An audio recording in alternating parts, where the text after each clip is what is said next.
Alrighty, welcome everyone. I'm Teeaboo, and I am here for the last time for Mobile Suit Zeta Gundam, the finale. We're gonna watch the last two episodes back to back to back. Probably not gonna be much discussion here at the beginning.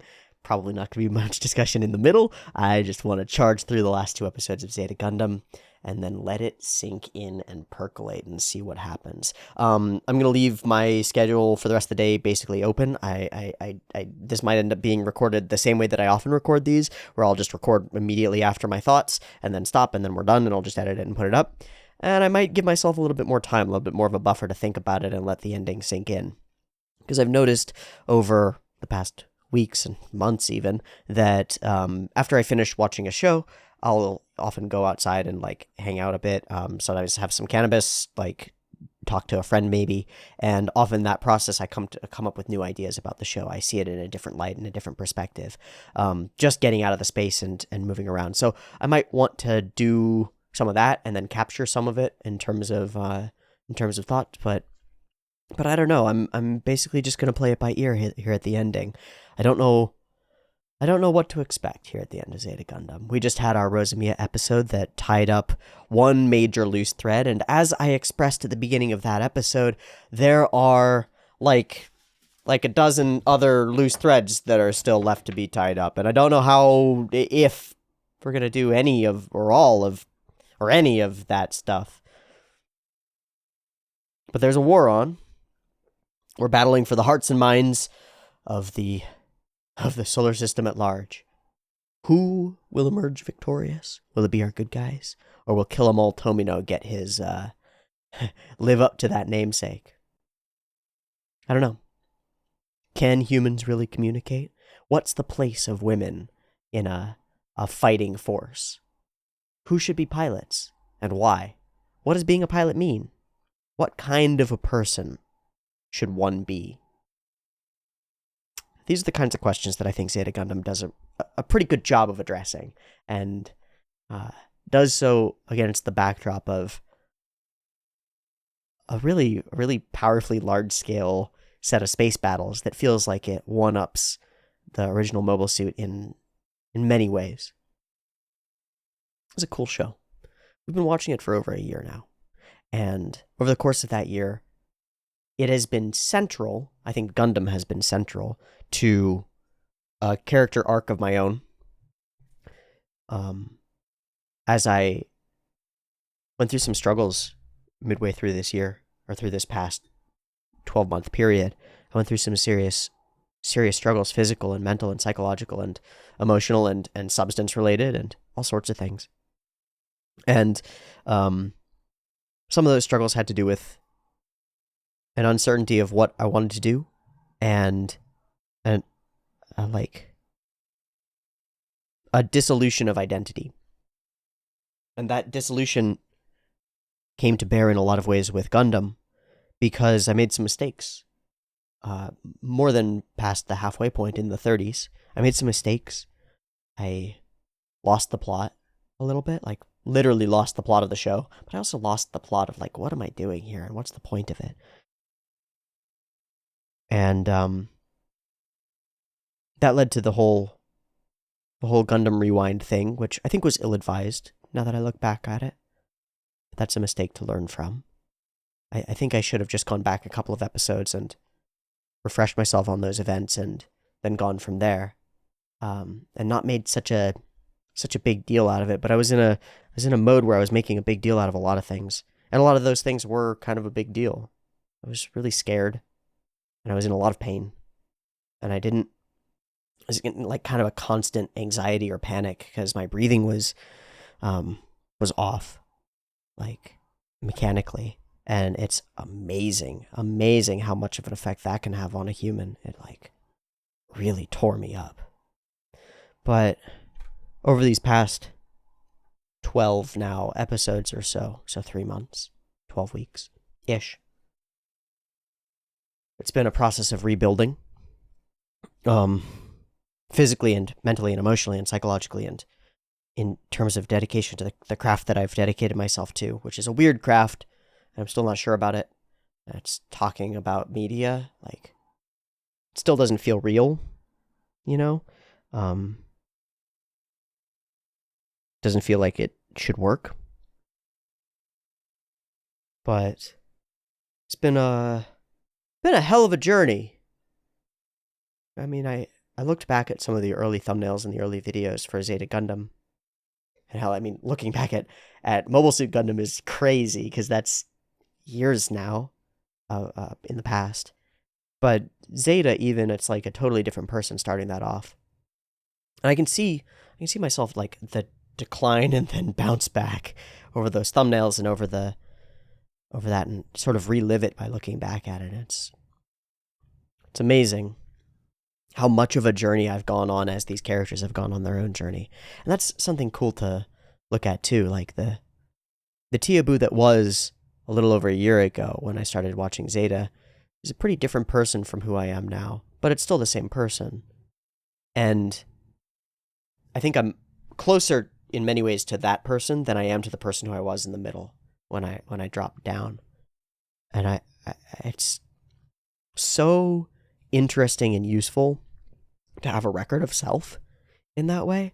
I feel like a lot of people don't have that, and so it ends up becoming really hard to chart your progress or like take stock of yourself. You change like a frog in water is the idea, like water that slowly heats up, and the frog eventually boils but doesn't even notice that it's been heated. Feels a little bit like that as the change happens, because you don't notice the infinitesimal gradations as you go, but then you look back over a span of time, and if you've got any record of it, whether it's photographic or, in a case like mine, I've got full video of myself, and it's not just video of myself, it's video of what I thought I would say, and like me talking and attempting to express stuff and attempting to be invested and involve myself in something and it's a different person and the same person.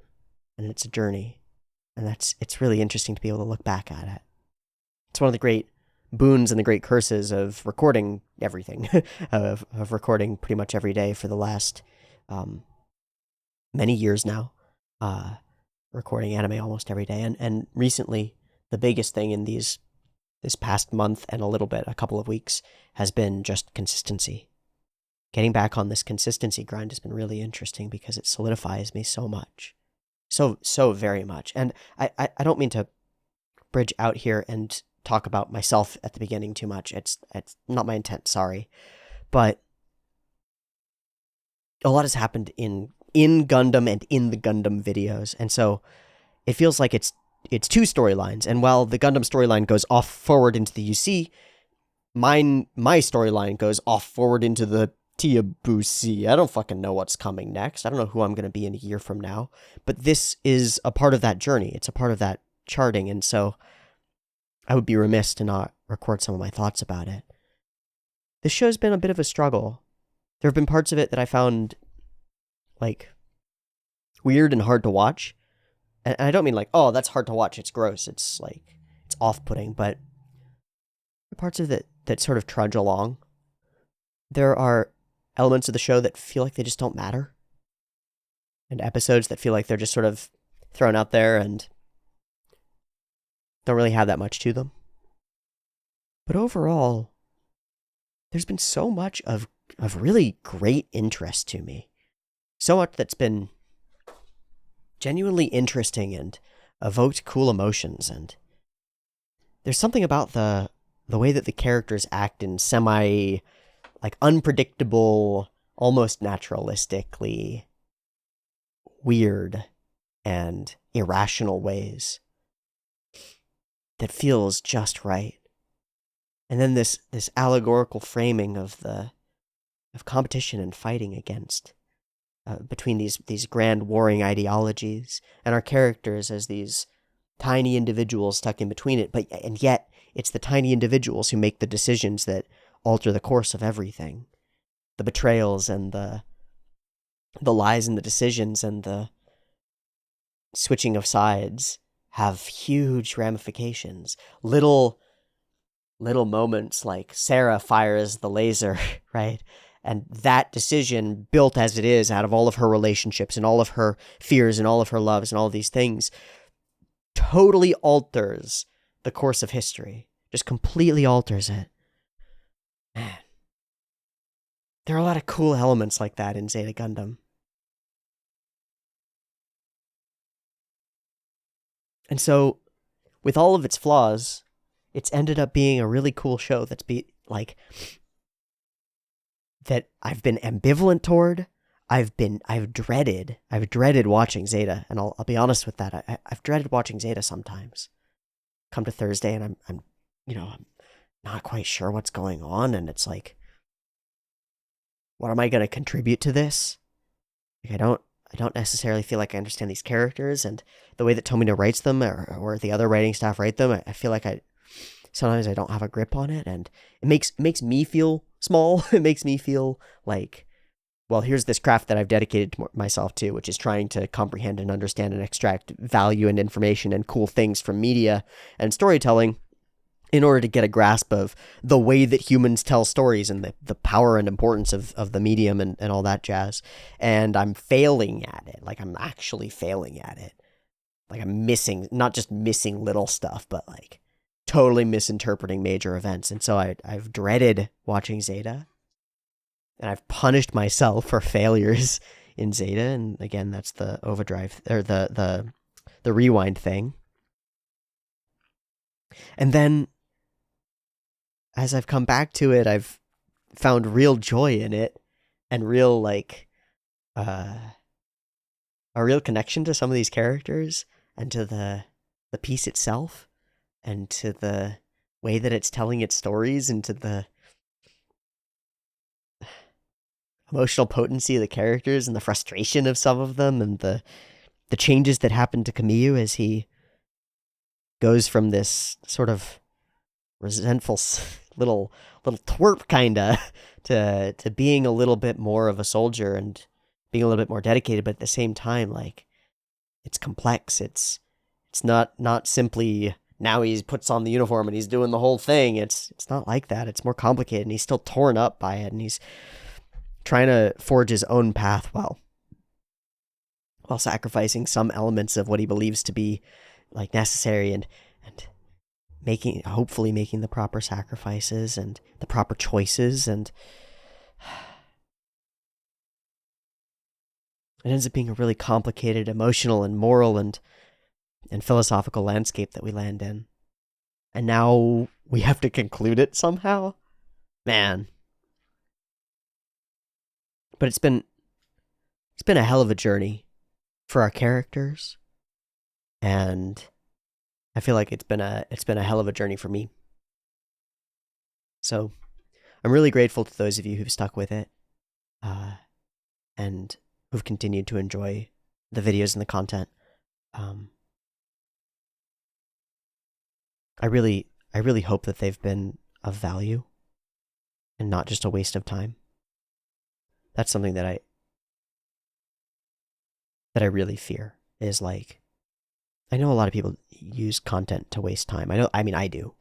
I use YouTube videos and content to waste time sometimes. Like, just like, oh, goody, a 30-minute video, that's 30 minutes that I don't have to think about, where I don't have to be me, basically. I can just invest myself in something separate. But I don't want my videos to be a waste of time. I want there to be something, like, something more to them. And I've always thought that the best way to accomplish that is via honesty. And I think what happened midway through Gundam, I mean, it's complicated and it's hard to look back like that, but part of what happened was that I lost sight of that. And I felt this need to be above and beyond and like extraordinarily exceptional. Like to make insights into a 40-year-old show that nobody's ever made before. And get comments where people are like, wow, I've never thought about that in that way. Wow, man, Teeaboo, you're so cool. You see media in such a cool way. But whenever I've gotten cool comments like that, or people have felt that way, it's never because I've striven for that. It's always because I strove to just be honest about what I saw in the piece. To be honest with my reactions, and genuine in the discussions, and And from thence comes the interesting content. Like, the genuineness leads to the interesting content inherently. And I lost sight of that. And so I ended up, and still am struggling with, I ended up, like, trying too hard in some real sense. And that's weird because, well, I want to try. I'd like to try. I'd like to put in enough effort to this channel, into these videos, into this creation, that it justifies their existence. The videos justify themselves, and, like, the channel justifies itself, and, like, I justify myself. By creating these pieces, like, well, maybe that can create value for people, and maybe that can mean that my existence is valuable, and that's pretty good. But, so, you want to try, but when you try too hard, it loses its genuineness. Becomes a little bit fakey. I don't want to be fakey. I want to be as real can be, man. So, I won't sit here at the end of Zeta Gundam and say that it's all been peaches and cream, because it hasn't. It's been a rough ride. And this past year has been a rough ride for me. Growing up a little bit, and it's hard. It's hard. I'm shedding some of my, well, my Kamille-ishness a little bit. Because I'm a little bit childish in some ways, and I'm a little bit self-justifying in some ways, and I'm a little bit stuck and a little bit unwilling to get in the robot, and a little bit unwilling to really fight for the things that I need to be fighting for, and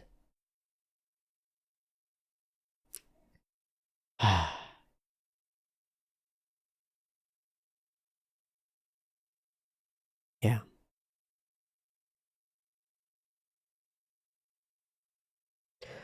Well, the ride's not over till it's over. I have yet to do a new drawing for today. I'm still sitting with the previous drawing. This is the drawing from last week, actually. And I'm saving my drawing for after the fact. I feel like there might be something that sparks some creativity in me in these next couple episodes. But we'll see. I'm sticking with the drawing from last week because I really did draw it with the whole of the story in mind. So I spent some time just staring at it and trying to do the sort of art evaluation thing, but on myself. On the right side, top right, the whole thing's arranged in like a classic peace sign, sort of, but that wasn't really intentional. On the right side, top right, it's like the shape that occurs when the new types express themselves, when Hamon and Kamille did, and they get this whoosh, this almost bird form above them. It's like the psychological and metaphysical aspects of the show. And then on the left are the humans following in Lala's wake. Lala up there, Char and Kamille side by side, stepping after her. Maybe I should have done that differently and had it be Char and Hamon. Or maybe Kamille next to Hamon and Char next to Amuro. That probably would have been the way to go, but I did what I did. So it's Char and Kamille, and then Hamon behind. That's the human element, I think. And the journey and the group element.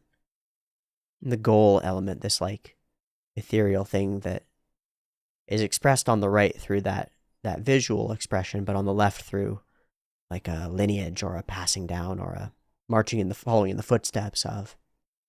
And then in the center is the face of the Zeta. Just like, it stares at you, and it kind of calls to you and judges you. To me, it does, at least. Like, that hasn't even been expressed yet. But I can't help but in the face of the Zeta, I see the face of the Ava.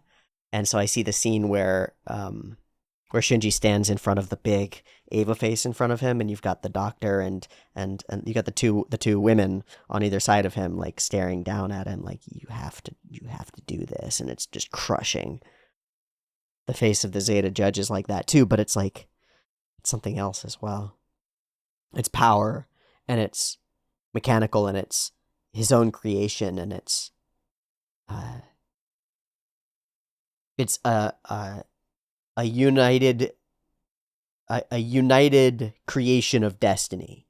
It's like destiny is this thing outside of you, and by reaching out and grasping the power to control the robot, you form a bond with destiny and a negotiation with destiny. You push pull in order to find the place where you're going to end up, and you can shape part of it to yourself. And that's the drawing that we've got, and that's like, to me, that's a lot of the story of Zeta.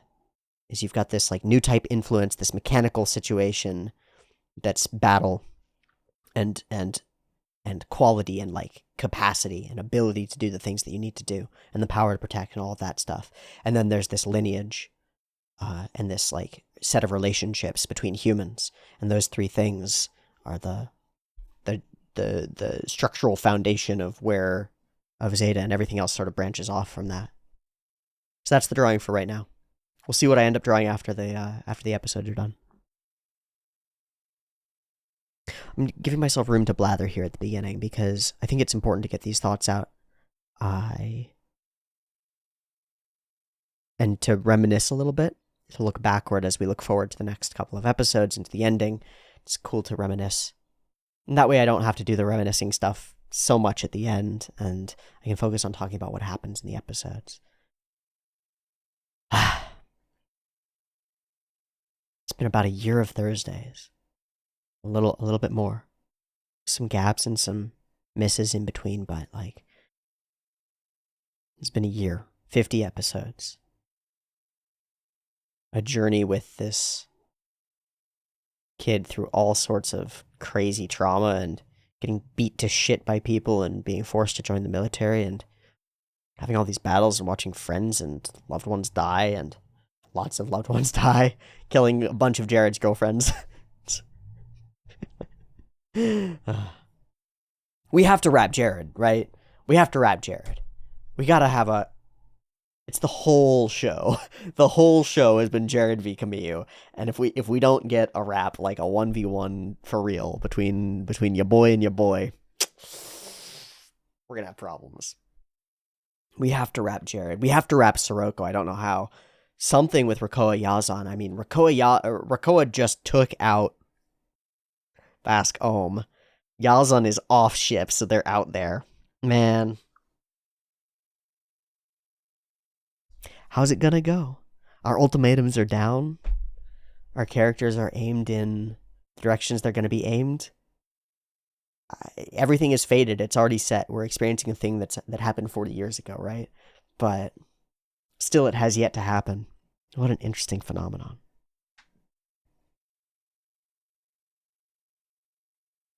There's really nothing to it but to watch it. So I'm going to stop stalling and move toward actually watching these episodes.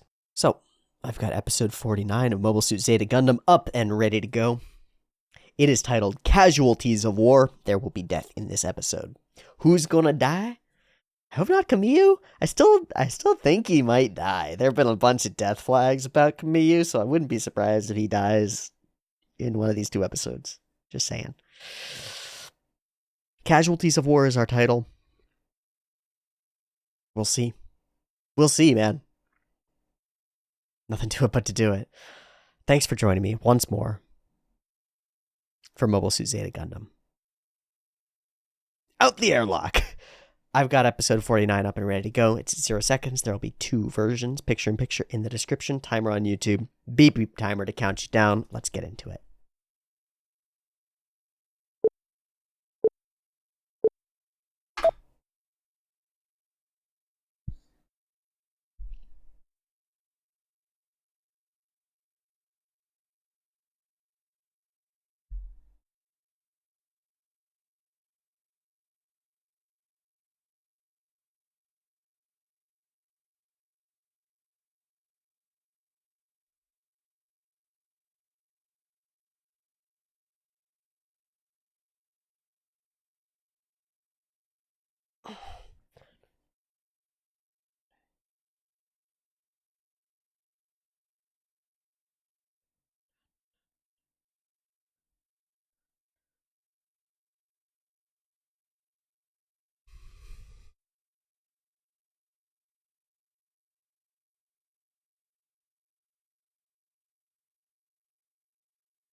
damn long hair always getting in my mouth.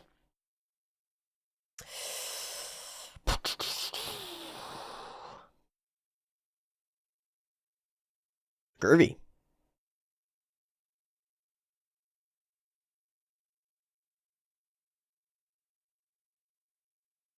Oh, we've taken control of the laser, right?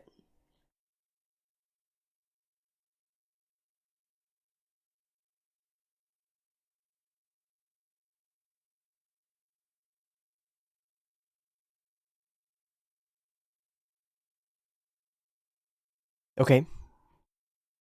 Is this where Sirocco is? Combined Forces, Axis, and Tetons? Oh, yep. Mission successful. The real villain raises his snaky fucking head. Oy. Stay safe, Radish.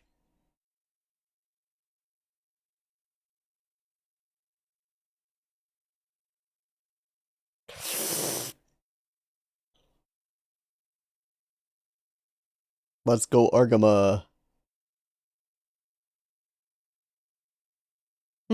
So in this case, we are counting on him in the Hyakushiki. Whee! It would be best if you stayed in the brig! It would be... it would be best if you stayed in the fucking... I know we need all hands on deck, but come on, guys. How many battles are you gonna... That was an amazing shot. Out the airlock. All of these takeoffs have been immaculate. Seriously, man. Wow. Well, that was so fun. Hi.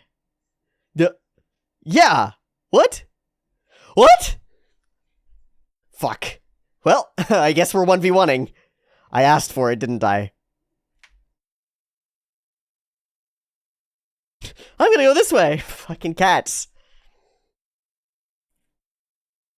Oh shit, is that the Yazan squad? Wow, it is. Got the rappy zippies. No, you got rappy zippied. Wow. Wow.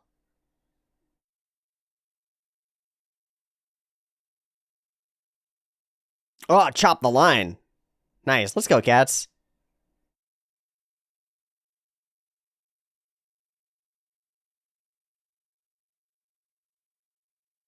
All right.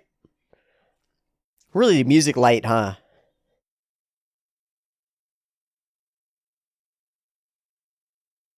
You don't want... Dude. Dude, I don't know if you got to... Ugh! You're running from me! Come here! Jared's so funny. Jared's so funny.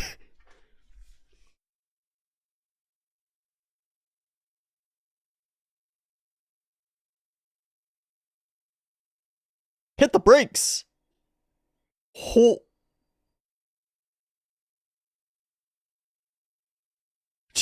just a little brake check? He just brake checked him. That's it? Awesome. Is he going after him? What the fuck are you doing, cats? Bruh.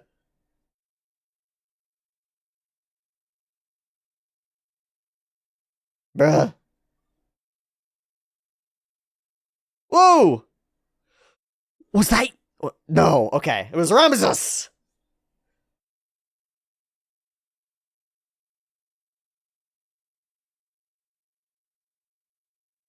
Shit. Ooh! What? Cats. Cats. Buddy. Please, yes! Yes! Just explode him! Just fucking explode him! God! So much... God damn it, we're gonna make him live. Oh! Hi, Sarah. Push the button, Katsu. This normal suit is fucked.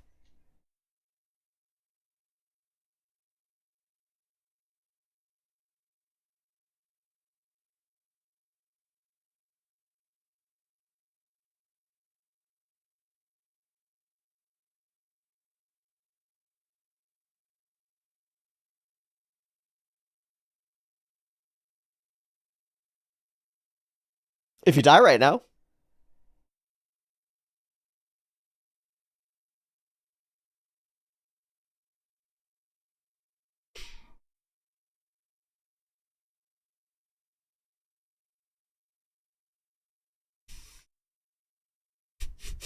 And everybody simultaneously looks at each other and agrees we're gonna let the kid die. We're just gonna let him die. Just let it happen, man. Oh shit! Oh, no way! Really?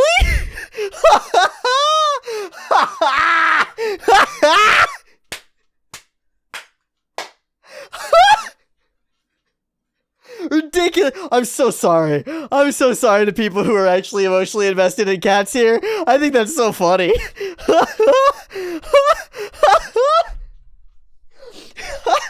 Fucking idiot. Oh my god. Really? Really?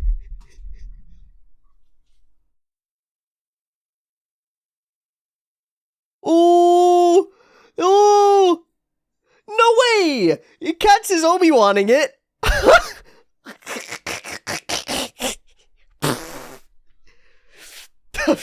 Cats Obi-Waning it is amazing.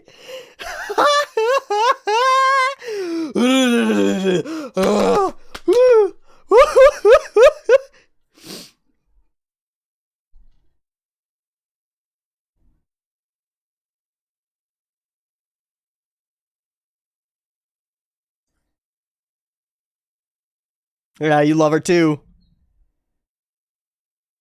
Aww.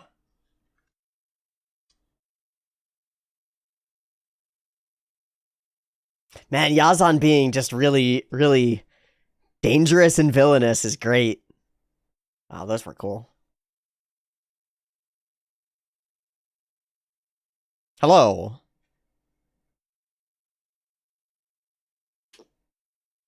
Don't die for it. Don't die for it, Hankin.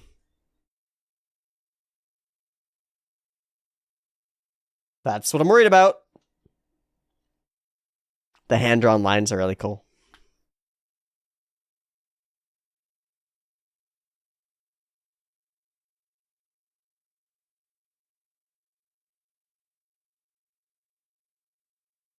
Shit. Damn, Yazan. I think he's... Yeah, he did it.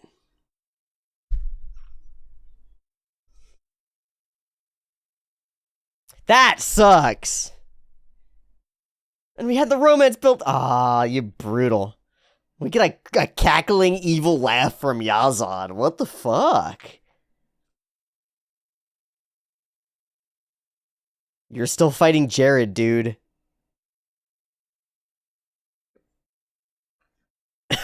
one brain cell. He's got one brain cell. Hankin!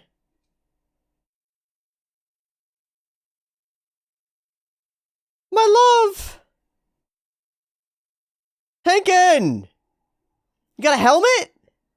Come on, man! I do not want you to explode, my guy.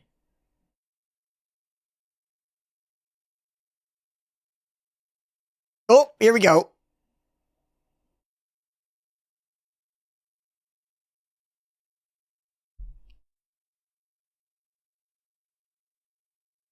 We'll see, man. This is Kamille at full rage. He's hitting it. People like you shouldn't exist. Same energy. Oh, he's good in the bound dog. It's your fault. How dare you? Man, he just gets his back like immediately again.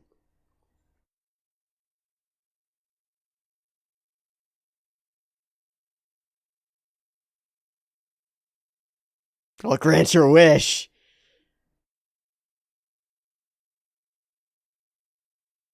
Oh, zip zap. Oh.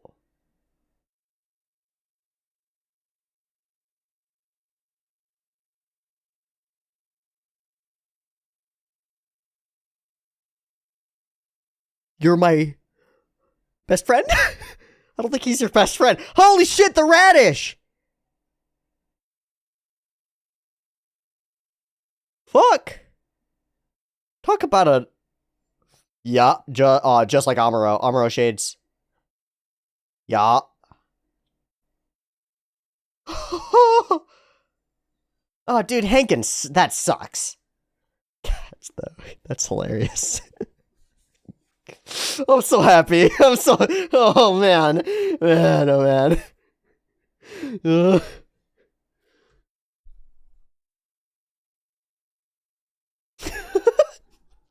Sorry. Ah! Have you ever fired your gun into the sky while screaming because you can't shoot him? Yes. Hmm. Hmm?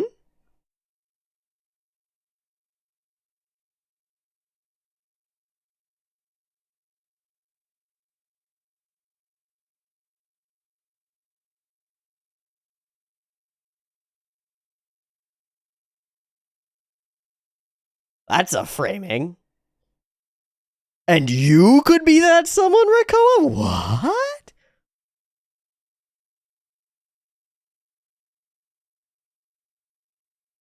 Aww. Oh, give me what? Hi, Emma. Having a sad over here? Yeah.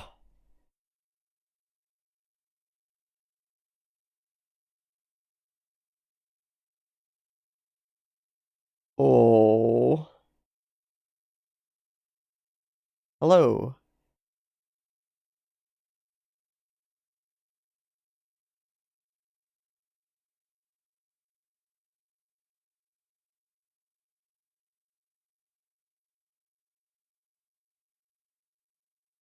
Full shock, man.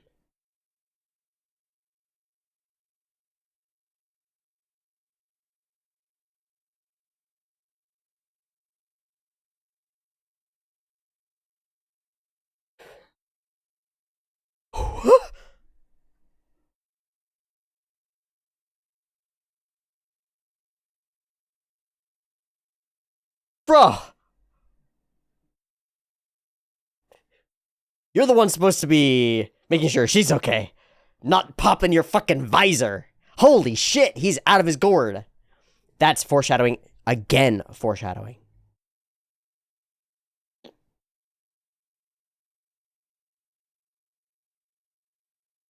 Yeah, but you're in shock.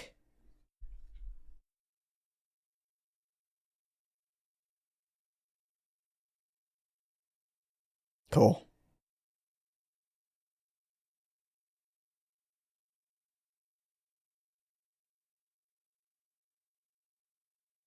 Okay. Yeah, we're still counting on it. We haven't seen what the Hakushiki's been up to this whole time. All right, connect with Mega Bazooka Launcher. Zoom.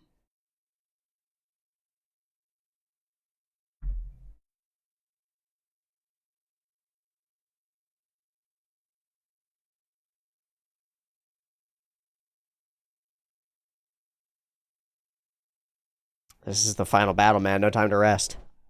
Hora. Oh, our target is the Jupitrus straight after Sirocco. Okay. Okay. Interesting. That's really the battle. Huh? Nanny? Yeah. 1v2. Hiya.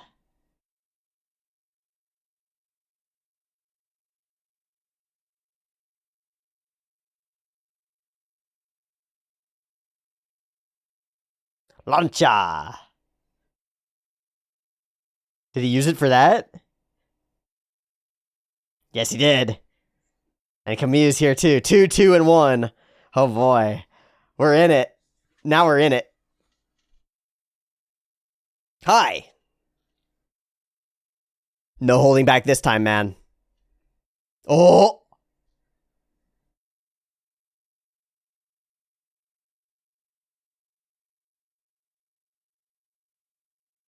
Oh boy. All parties are in play. Oh, that was cool. The bits. Zippity zappities. He's no Sirocco. Okay, launcher's out of commission. Zio.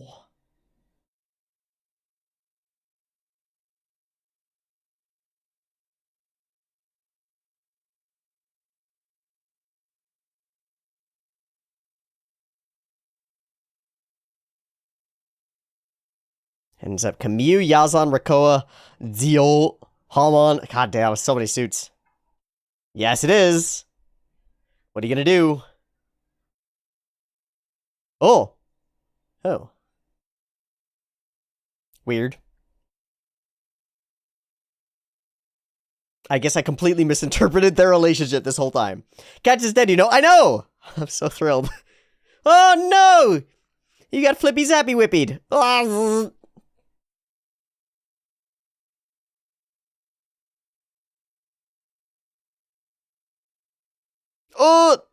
You will do no such thing.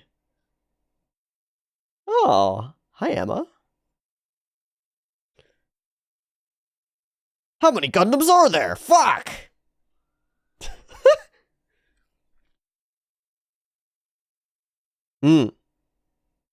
Go get him. Oh, we're gonna fight at Emma v Rakoa? For the finale?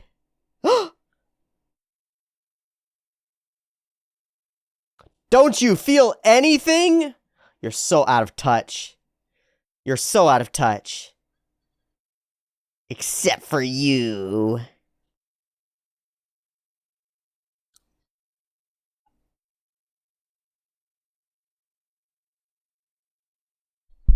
Very well. No, very fucking well, man. We'll take it. Let's see if it ends up being true, man. Oh.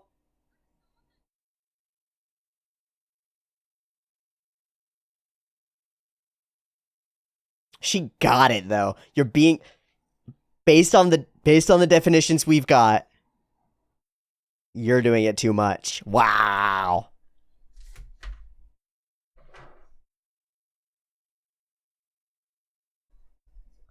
Can't. Oh my god, are they gonna kill each other?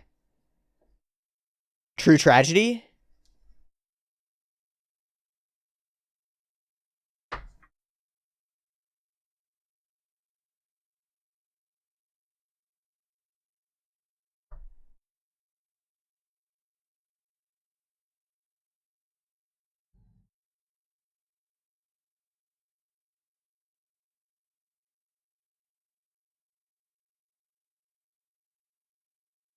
It looks like a surviving Emma Chewie to me.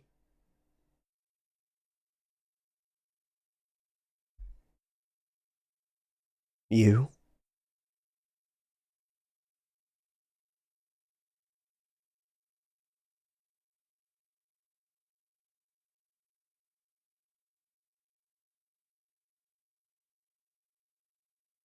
Wow, Yazan. You son of a bitch. You son of a bitch, Yazan.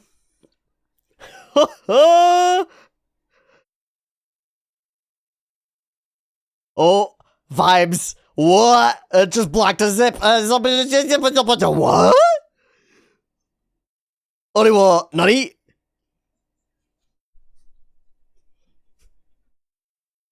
Huh?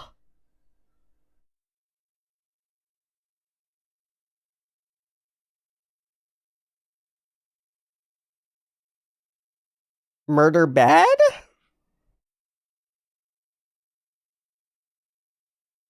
He is glowing justice, dude. Oh boy. You cannot escape. Ah, there it is again. Vibes. Oh. Oh. Squeeze me?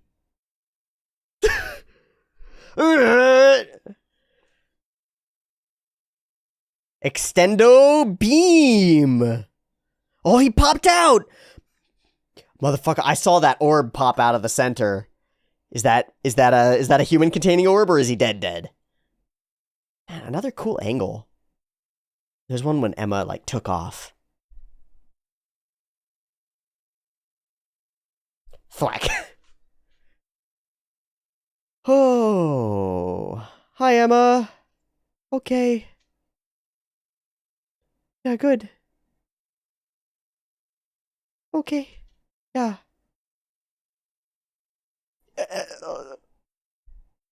Yeah, I would expect that your bones are jelly mostly.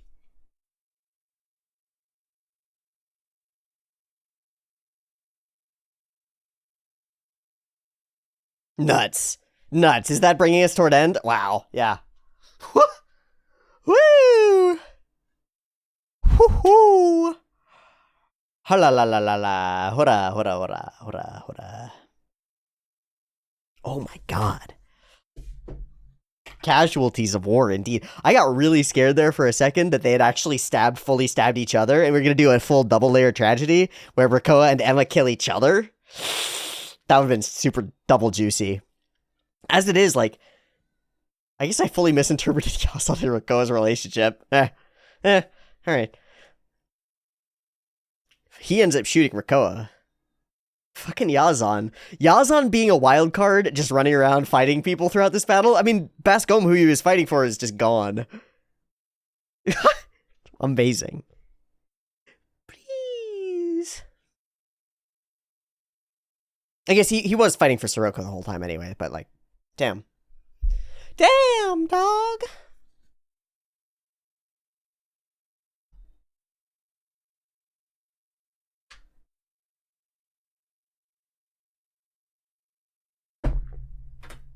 Shaka Laka. There's still stuff to resolve. Sirocco's still out there. Hamonkarn is still out there. That battle has not concluded. But many of our checkboxes get checked off over the course of this episode. Cats should have stayed in the brig. Like, really seriously should have stayed in the brig. Didn't stay in the brig. I think all the takeoff sequences are really excellent, especially Emma's. I don't know why, but I feel like in her actual takeoff sequence, when she says this, the way the shading like moves across the mech, yeah, ends up looking really cool. All the takeoff sequences I think looked really good, and there's a lot of really great fighting and zooming and camera movements that create arcs through space and cool angles on characters, cool angles on mechas. A moment when Emma starts like really going for it that's really interesting, and we keep bringing characters back into the fight and letting us forget about them and bringing them back into the fight.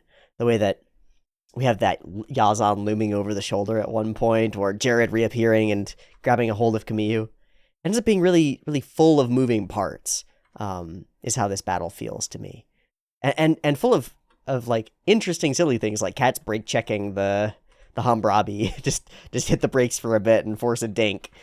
Super interesting. Flies out and decides to go for it and still fight, despite being in a little micro shuttlecraft. And fool that he is, Cats gets exploded for it. Man, we start losing people. Start really diving in and making these personal deaths.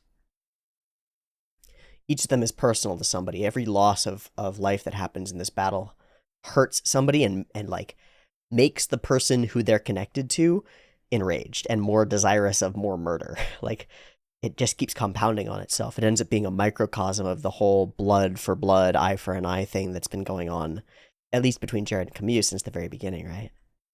I think it's great. I think it's a great idea.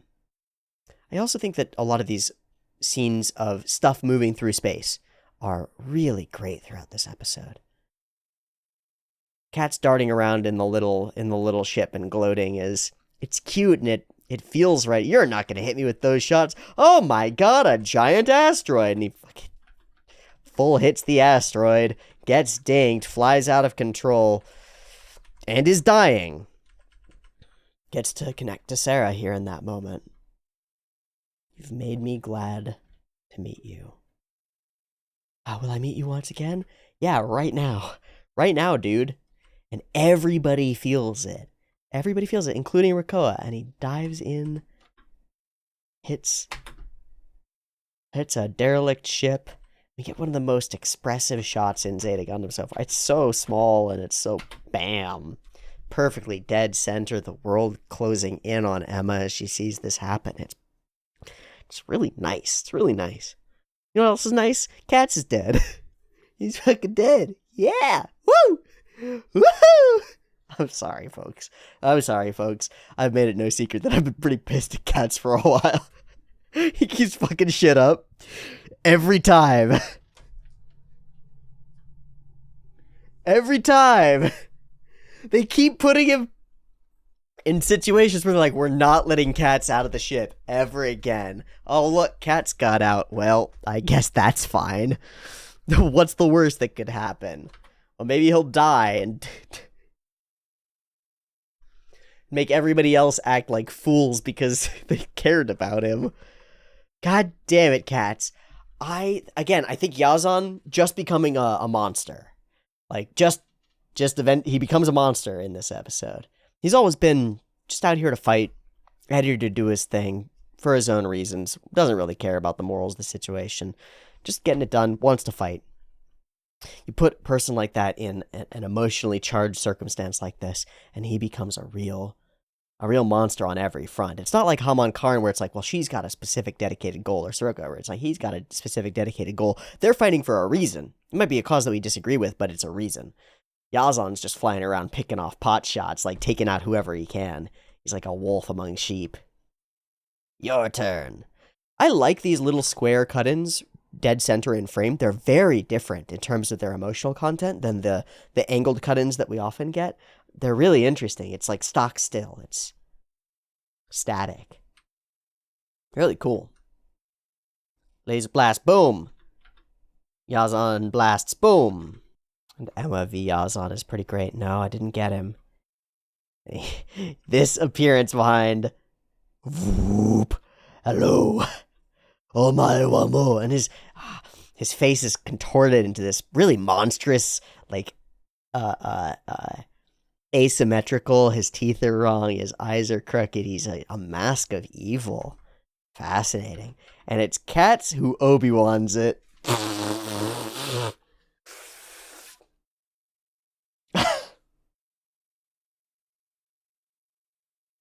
What a little shit. What a little shit. Alright, okay, seriously. Is anybody watching this and being like, oh no, Katz? I'm really sorry for you. I'm really sorry for making fun of something that might be emotionally poignant to you, but I think it's really funny. I think it's really funny. Shine. Okay, good moment to talk about this even after the fact. The lighting on everything throughout this episode is absolutely amazing. I'm watching through it again in editing, and oh my god, all the scenes look so good, and everything moves really fluidly, but what always stands out to me is like the lighting on the helmets, the lighting on the mechas, the reflected lighting from laser blasts or gun blasts, or like when the Radish pulls in and it's firing all of its main cannons, there are all these like shadowy reflections from all of the laser blasts, and it makes everything feel so alive and metal and reflective and real, and it's and then that accents all of the characters' faces via all of their helmets and all of their suits and all of the pieces of every mech. It's like so high quality, and it's so interestingly lit, and I really, really, really like it, and I just wanted to say that. She does get blasted. And Henkin goes in for the rescue. And the whole team, everybody on board is like, we'll have to. We can't watch your girlfriend get killed. I go, sorry, guys.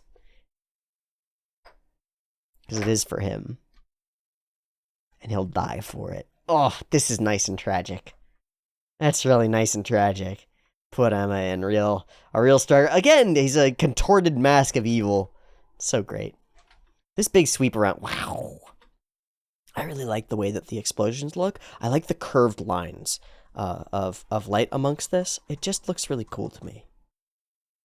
Nani? Vroom, and the radish is here. Hankin! Crush the enemy mobile suit. And we get this last connection between them. Use the radish as a shield. Save yourself. This is what we're here for. Yazan makes his turn. Blast, blast, blast, blast. Why can't you shoot it down? Hankin, get away! Ojiro. And through dozens of lasers, Yazan makes this deadly trench run.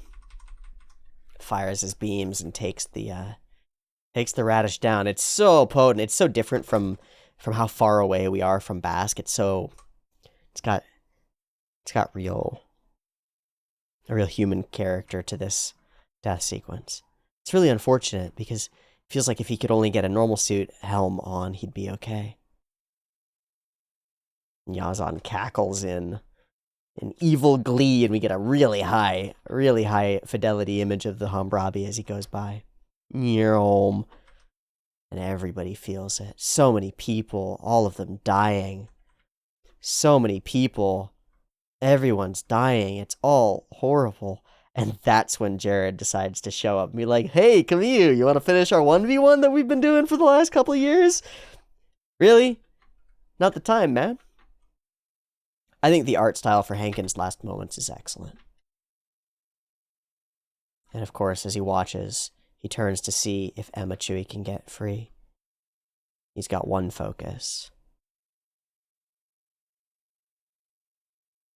But he's losing air.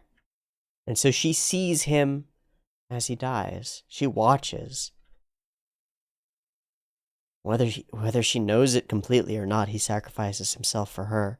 And we take her eyes and fade them out, and in the moment that they're faded out, we match Camille's to them. Bam, bam. And all these characters feel linked in their emotions over this moment. They're experiencing the same things. No, no, no, no. He just starts flipping Jared around and... Ha ha ha. Jared's still treating this like it's a game. Like it's... I mean, I know he's serious. But Kamille hits that... It's that extra degree of like... Man, all my fucking friends are dead. That's some friends are dead energy. And it's... You've got some nerve.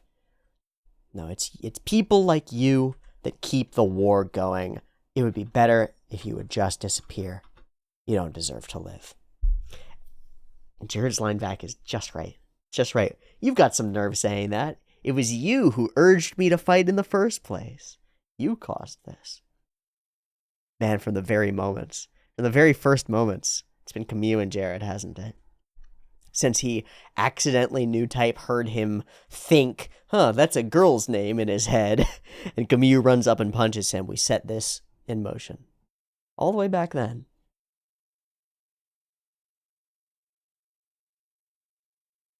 People like you just don't deserve to live. And Jared says, well, you're the one who's urged me to fight. Take some responsibility for what you've caused. I'm locked in struggle once more. I haven't killed as many people as you have. I am not a murderer. I actually want to hear, does Jared use the word hitokoroshi?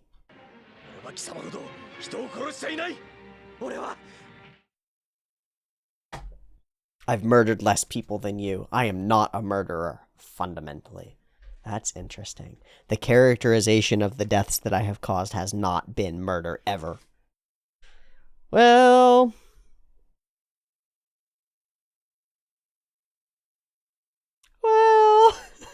it's a little bit tough to say, man. I will kill you with my own hands! I like this line. That way you don't have to vacillate. No need to fight anymore, Kamille. Kamille! Blam Blam hits the bound dock a couple times, knocks it backward, and Jared is consumed in the explosion of the radish. You're my best friend. Nemesis? I don't know.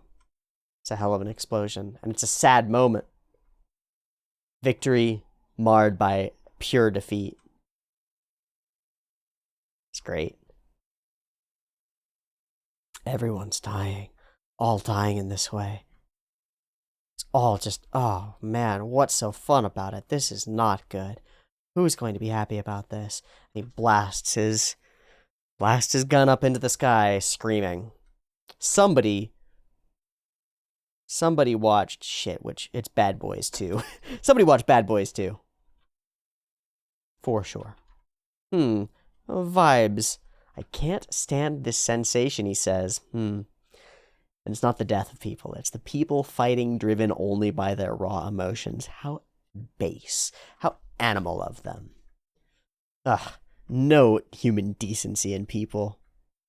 So, the logic of fascism rears its head. People have no decency.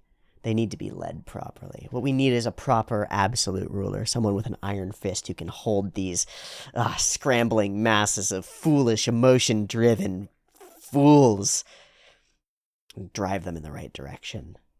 That person could be you, Rakoa, he says. Super interesting, because I thought he was going to say that person could be me, because I think he thinks that it should be him. But he puts it on Rakoa? Weird.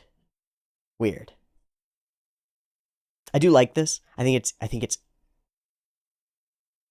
precisely the logic of fascism. If you have no trust in individuals, then you have to take power away from them, right? So, you should give the power to somebody who you do trust. Wait, but that's an individual, like a human. Like a human who's bound by emotions and stuff and isn't a rational actor, actually. You're gonna give them all the power? What if that ends up being counter at cross purposes with the desires of all of the people? Fascism. Bam. But that's exactly it. It stems from that fundamental distrust in individuals, in people, in humans. Their power has to be taken away from them. They have to be led properly by someone with absolute power. Will people change once this war comes to the end? He says someone must change the people. Ugh. I risked everything for you. I know. I'm getting a better vision of the situation. The rest will be simple. Let us fight together. And he whisks around.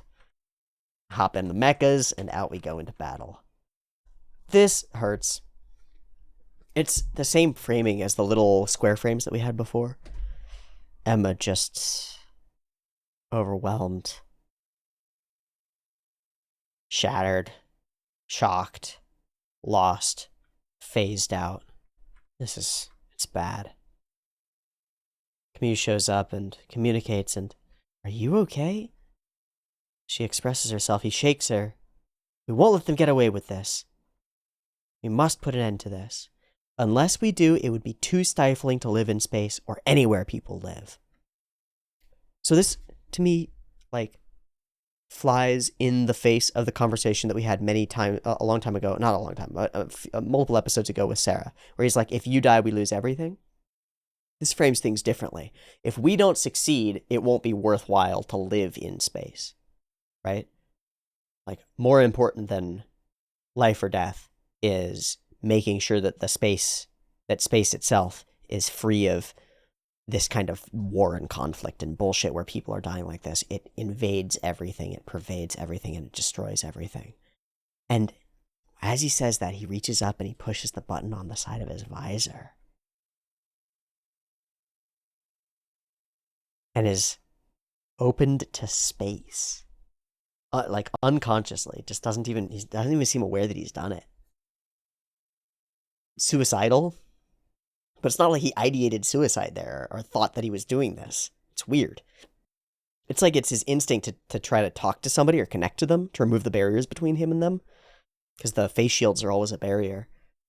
Or maybe it's the connection to space or something like that. Or maybe it's just thoughtless and he's seems more put together on the outside, but is not very put together on the inside.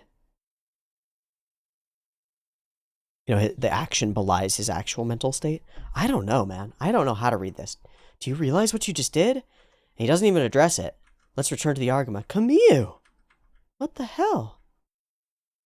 Alright, so everybody's out. We do a transfer, and Kamille's off again. Send out the launcher, send out the mecha, get everything fixed up for Emma, get going with the whole flood of Hamon Karn's fleet, the 2v1, the zap of the big bazooka launcher, so huge and baller, and our characters enter the fray. We wrestle with Rakoa. Yazan keeps causing interesting interactions, splitting our fights up. This sweep of the big gun is gorgeous. And the cut-in of Hamon looks very different from the way that she usually looks. She's way more angular. The bits look super cool. Bam. Lose the mega bazooka launcher. Now it's Zio! Fighting on all fronts. Ha ha! You, the old generation Char, you expect to fight with Zio? Ha ha! Let's work together, Siroko's woman? She has no idea what she's doing. Don't you understand? Katz is dead and Hankin is dead. He gets captured, gets grabbed, and Rakoa, all in darkness. Ah, Kamille, you poor thing. You're just not good enough. I'll kill you mercifully with one direct hit. And she gets zapped by Emma's return. Salvation for salvation. And Yazan gets blasted back and away. But you know, Miss Rakoa, we connect. And it's woman versus woman, which I think is how it should be for this. We get our two characters against each other, right? We talked about this at some length when some of Rakoa's betrayal first happened. How is Emma going to feel about this? Because she too, she's the person who went traitor the other direction, right? For a different reason. And so it rhymes. It feels like it comes together. Everyone cried in their hearts for those two as they died. But you know, Miss Rakoa, and she says it with real sadness, maybe no one is going to cry for you. You okay with that? I don't care. This is the path that I chose. Fine. So she blasts that out from under her. I love this stretched angle. She turns as she flees and says, "You're being too much of a woman." So this is tough. This is tough to parse, because being a woman is not what we mean by this. What we mean is the definition of being a woman that the show has established over the course of 50 episodes, which is quite distinct from what any modern person might say is being a woman, right? We're using Rakoa's definition of being a woman, and Emma is saying, you're doing too much of that. And I think she's right on. I think it's excellent. That's right, I'm a woman. Yeah, you don't get it, man. That's why I'm here, and now I'm your enemy. That's why I fight. We all live life differently. I don't want interference with mine. Fine. But what if you're going to do something really stupid and destructive? Don't interfere with me, no matter what. Okay. But now you've done something really stupid and destructive. I'm going to have to eliminate you, because you're going to keep doing stupid, destructive things. Bam. Clash.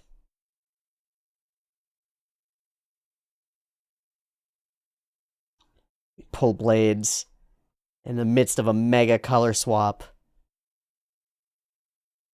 Men think of nothing but fighting and can only think of how to use women as tools, or if anything else, how to humiliate a woman. And Emma is, like, confused. Rakoa, you were humiliated? Rakoa? You?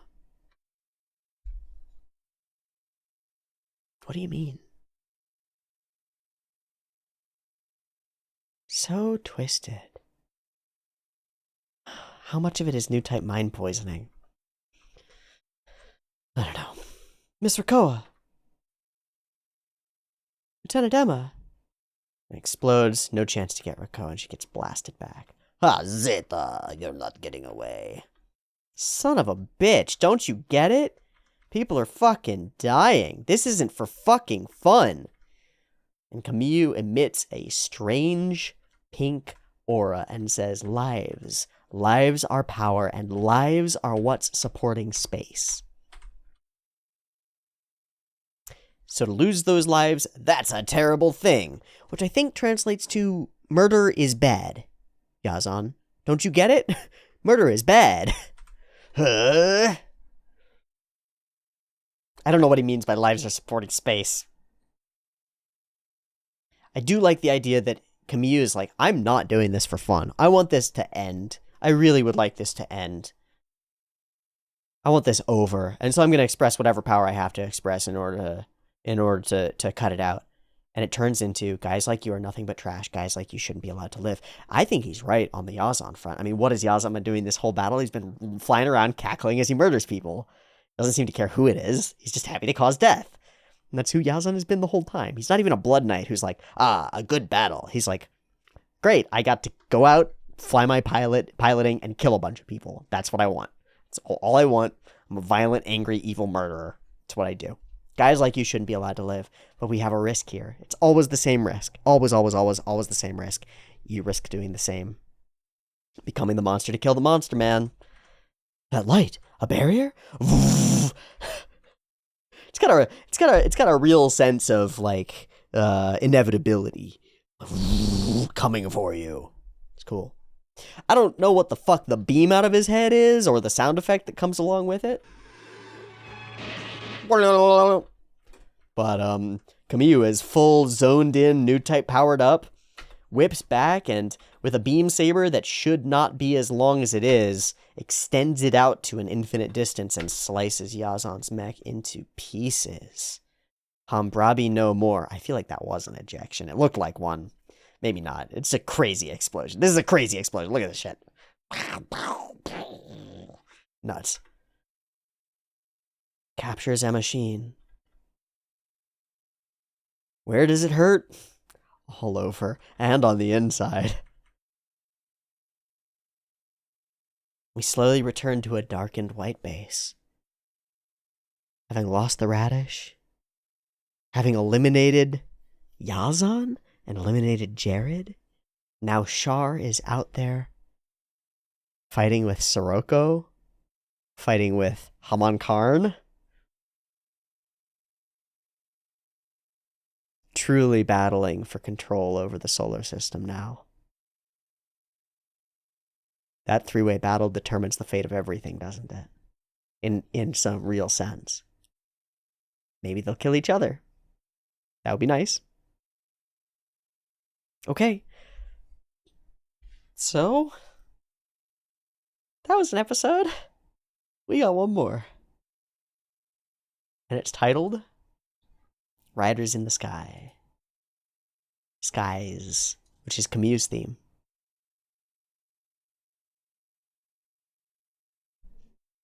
I have no idea what to expect out of the last episode. I have no idea. Okay. I'll be back in a sec. Alright, welcome back. Finally, it is here, the last episode, the final episode, the last 23 minutes of Zeta Gundam. Ever. Except for ZZ. Which may exist, I don't know, we'll see. Except for ZZ, this is the last of Zeta Gundam, and here we go. A whole lot of boxes checked in the last episode. All that's left to decide is the fate of the solar system. Who will emerge from this great multi-part conflict to step into the next era and lead humanity? Will it be egalitarian altruists dedicated toward equality and rights for space noids and Earthians alike? Or will it be malevolent monsters who really like power? I have no idea. The fate of the solar system rests upon the actions of our characters in the next 23 minutes. Let's dive in and see what we can expect from the next portions of Gundam, because everything is going to get determined by this circumstance and this playing out. It's like, again, will Amuro win the war, or will the Zeons win the war? In this case, will it be the Tetons, the Aeug, the remnants of Axis? Who will grasp power, and how will that lead into the next generation? I don't fucking know, but I'm here for it, and I'm here to find out. Episode 50, Mobile Suit Zeta Gundam. Thank you so much for being here for the journey. Beep beep timer.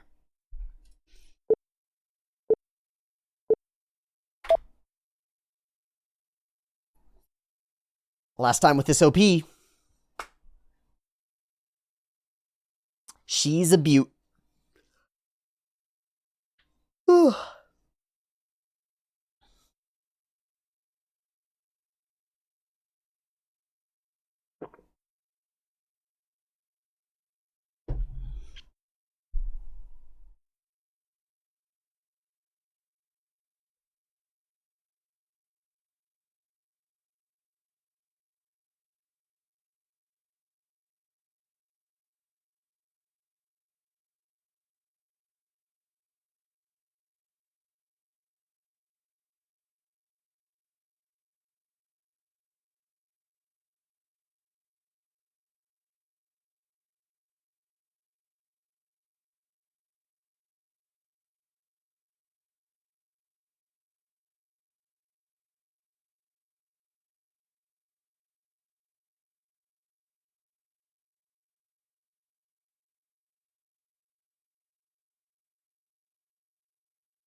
Here we are. Finale.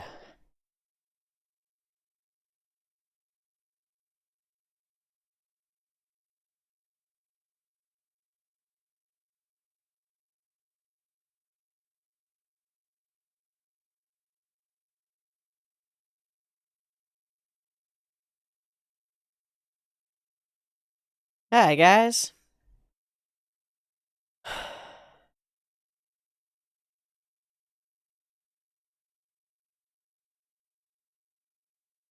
Oh, so we are not on the Argama. Okay.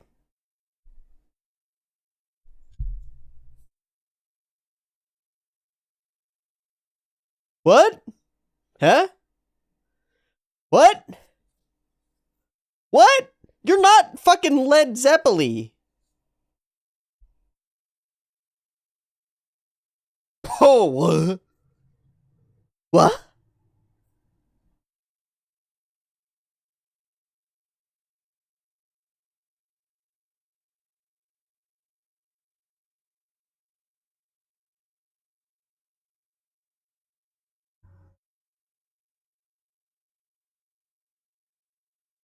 Absorb my life?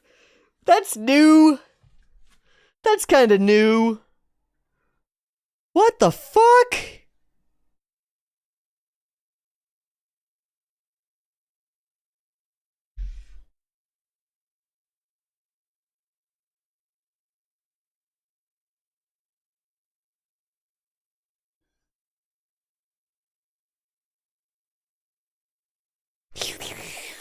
Like, what? How do you absorb her life? I don't know how to do that. Hi, Fa. Please be safe. Yup. Please be safe. Nice. Thanks.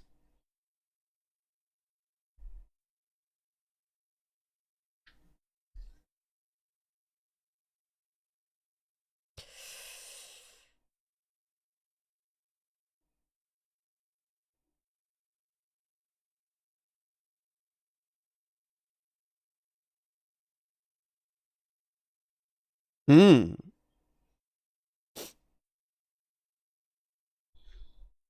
Hmm.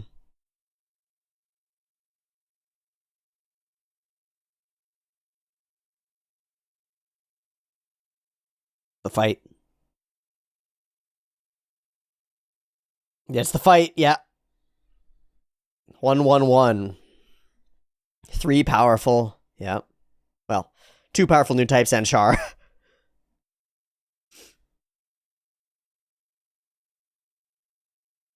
And Kamille to join. Once he's extracted the life force from Emma. So how do you do that? What's the procedure for that exactly? True love's first kiss? Like what? No, somebody take this motherfucker out! Wow, cool environment. Oh no. Yeah. And damn Haman too. Shiroka! Ha ha ha! Omoshiroi!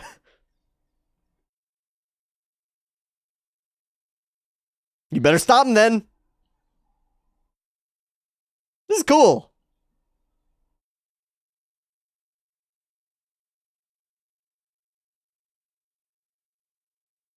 Oh, it's close. Oh, it's close. Hi. Almost an Obari punch, like an Obari slice. Fuck. More damage. Rock and hard place, Kamille. Oh. Huh?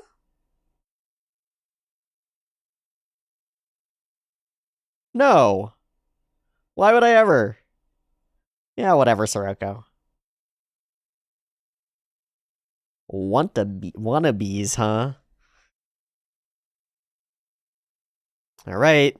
Marada. Let's go, Char. Hey, Kamille? Could you do the life force Saki, please? Can you get that done? Did that happen? Has that happened? I don't... Out the airlock? Ikimasu. Damn.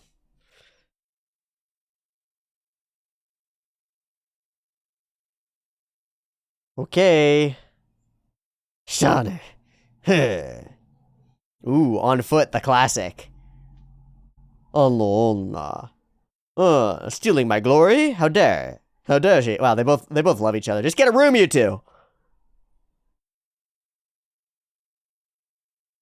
Shouldn't he turn and start destroying more of the core? Yeah.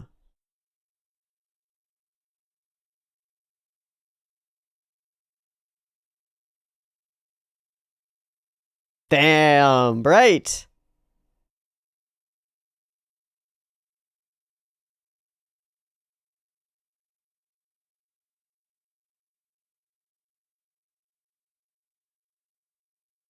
That's a big shot. All right, Char, we're on a stage? Wow. Wow. Oh, this is great. That's great. Yeah.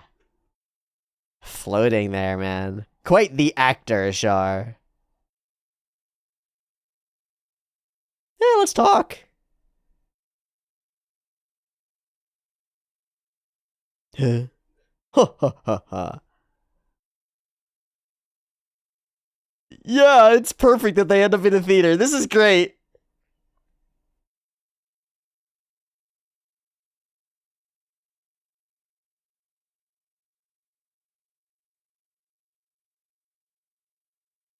What? What? You projecting? Are you projecting? Like, what? Soroko. Oh, yeah, the turn. Let's go. Yeah. Play him, Char. Let's go.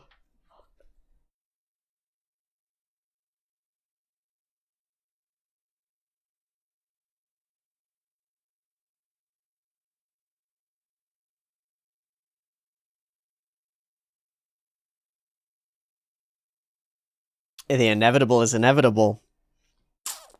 Oh, don't reach for the gun. My way or the highway.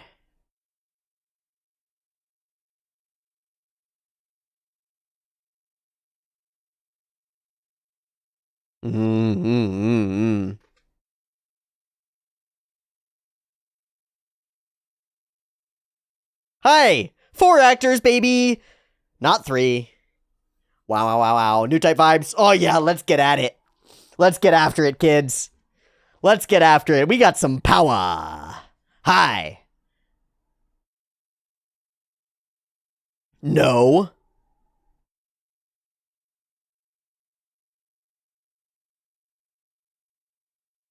Oh, yo, watch Sirocco. Keep an eye on fucking Sirocco. Even that cause is not worth so many people's lives.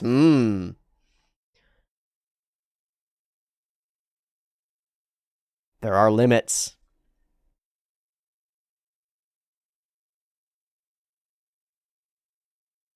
All of it? All... Nah, man, you miss it. Yada.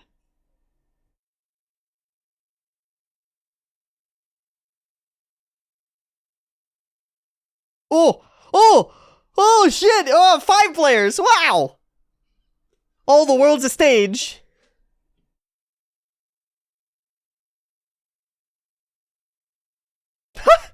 Squad! Roll out.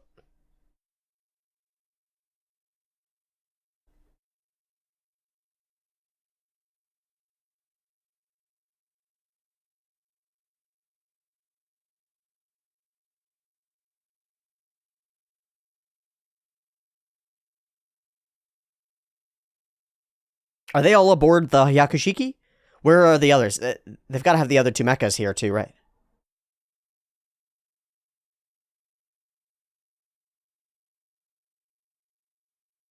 You're in the blast range, right? Zeta! Hi!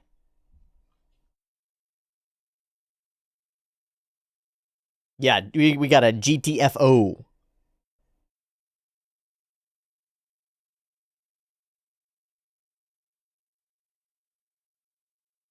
Uh-oh.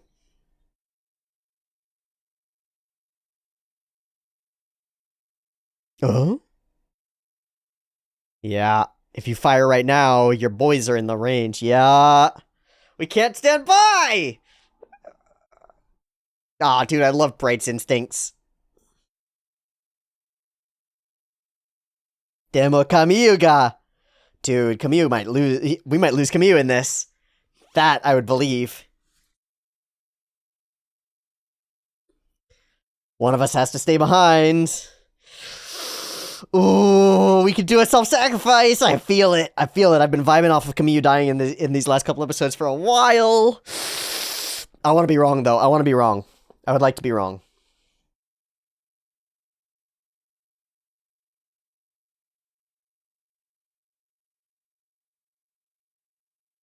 We're all in trouble, kids.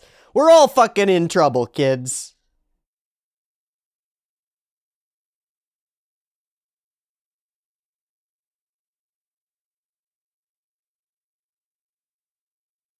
All our emotional touch points. Hold as long as we can. I don't know, man.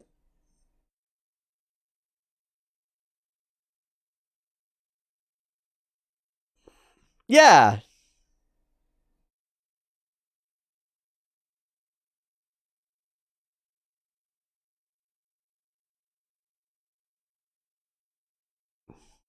This would be so poetic. Fa came back for him. Let's fucking go. Please get the balls out of here.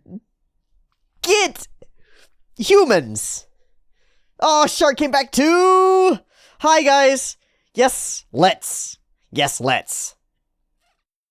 Hey?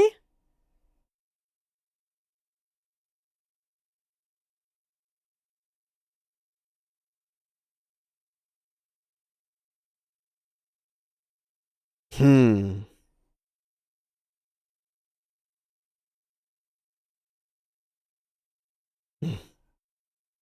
Rojin Tewanai.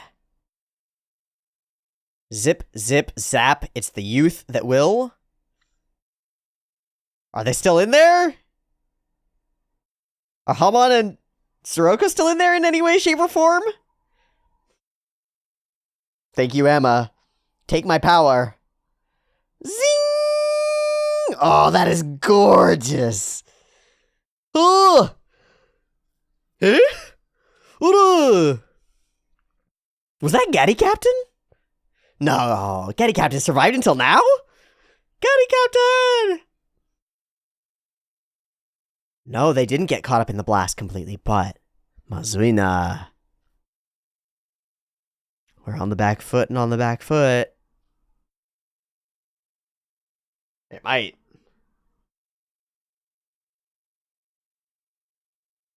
Huh.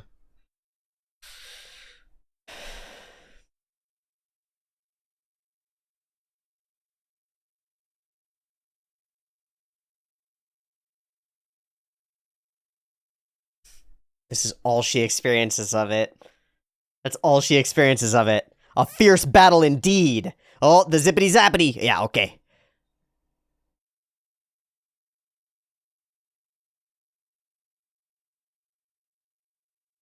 Oh. You gonna look away? Oh, dang. Char? Char? Safety? Safety.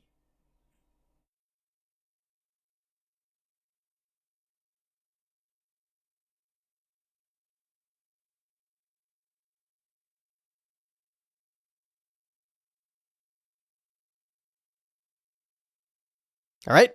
Hiding, hiding, hiding. Dodging, hiding. Oh, tricked! Tricked ya! Got her from the back, yeah. The bits are still, yeah, okay. Shit. They're new type controlled, man. You gotta be careful. Kinda hot. Oh.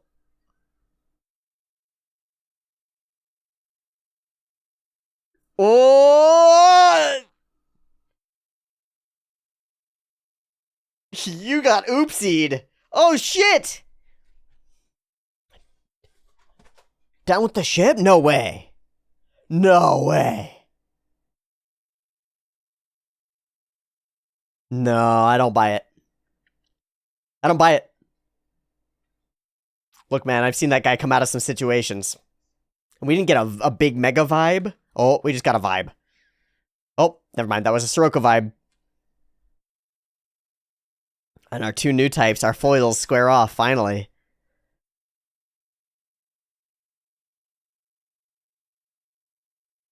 Correct!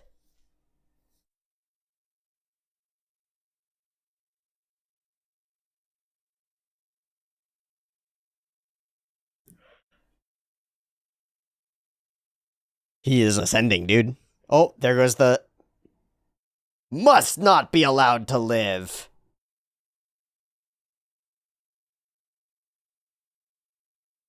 Is he spirit bombing?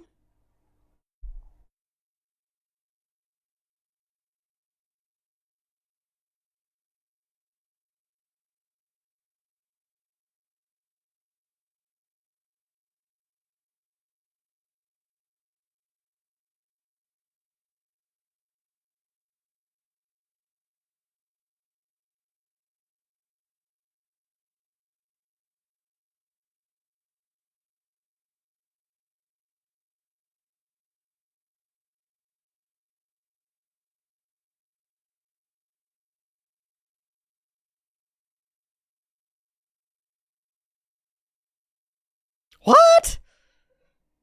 Nope. He's a man that must not live in these times. And so Kamille embodies all of these.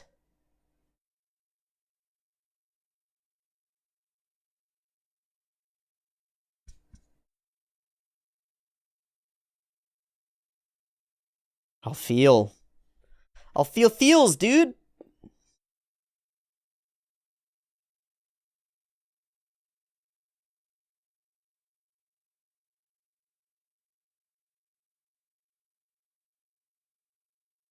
Can easily merge.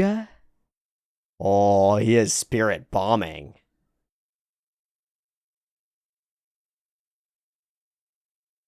You wouldn't understand. Always weapon focused. Connection and truth, huh? Huh, foolish. Let's find out.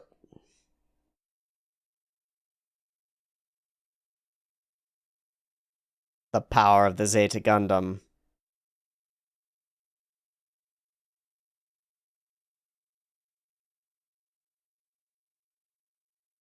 So it transfers emotion into legitimate power.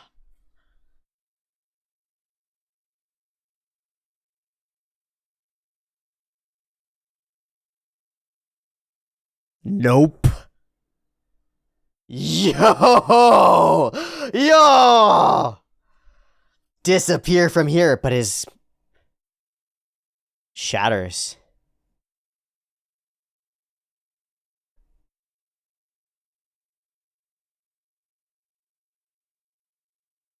He's aiming a full power new type something at you, man. You gotta be careful.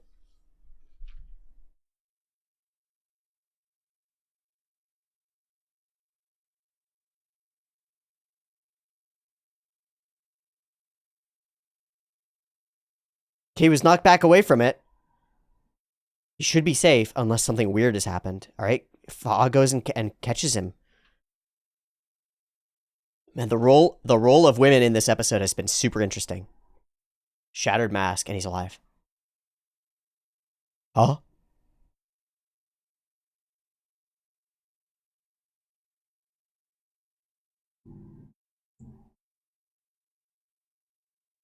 Is he blind?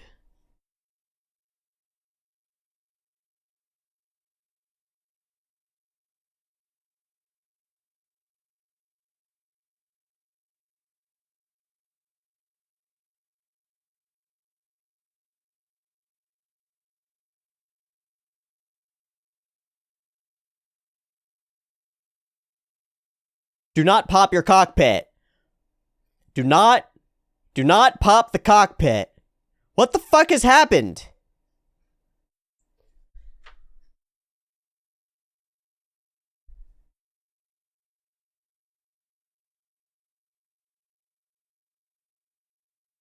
Kamille Bidan ga shinderu?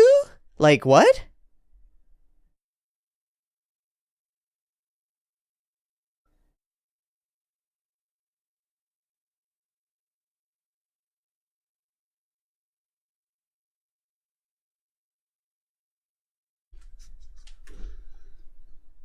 Is he dead? Was that dream state? Was that weird post-death stuff? What the fuck was that?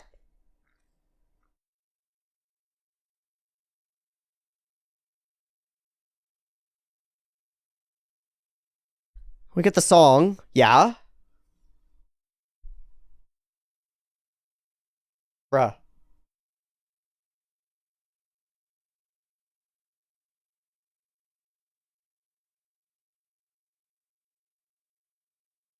Okay, that got blasted out of the battle. Wait. Wait! Wait,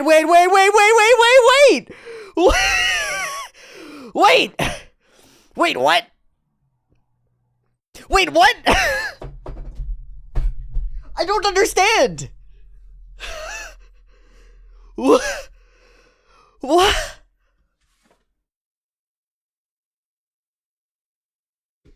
Wait. What actually happened? Mechanically and materially, what just occurred?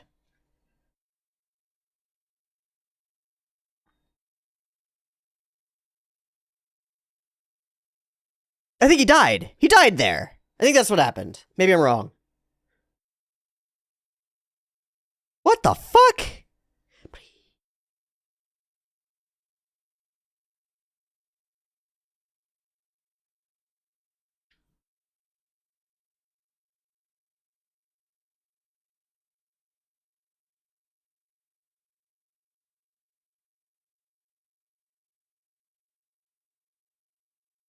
It's true fiend.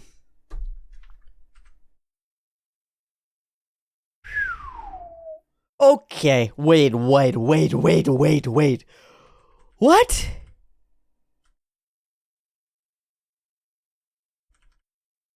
Hold on. Okay, so we get this through Fa's expressions.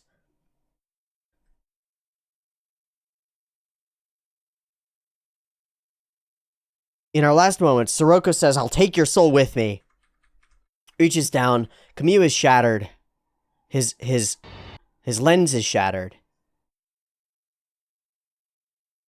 And the lights come after him, and he blinks. They illuminate. He gets blasted back by the explosion. Fa swooshes in, looks for Kamille, spark of light as it flies away, flies by and collects it. Kamille, you're alive, right? Kamille, answer me. We turn in, and his face shield is shattered. He's not moving. We cut to, and he's fully moving and active and awake and smiling and happy, and doesn't seem to have any idea of where he is or what has happened around him. It's like a complete separation. A large star is turning on and off. It's huge. And he's smiling. No, comments are like swoosh, bah. And Fa looks down and shakes in shock. There must be a way out, and he's confused and stuck. Can you hear me? You see, do you want to return too? And she looks at the Mark II. Begins carrying them back to the Argama. We hold these lovely juxtaposed moments, montage through, to the Earth and the corona of light around it, to the Hakushiki going by. And I'm completely uncertain. If you asked me to put money on it right now, is Kamille Bidan alive or dead? I think I say dead, but I'm not sure. Is Char Aznable alive or dead? I think I say alive, but I'm not sure.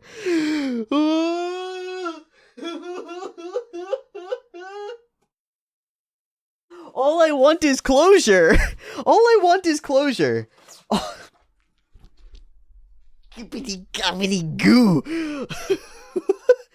All I want is some certainty and some closure. And it doesn't give it to me. What the fuck? Ah!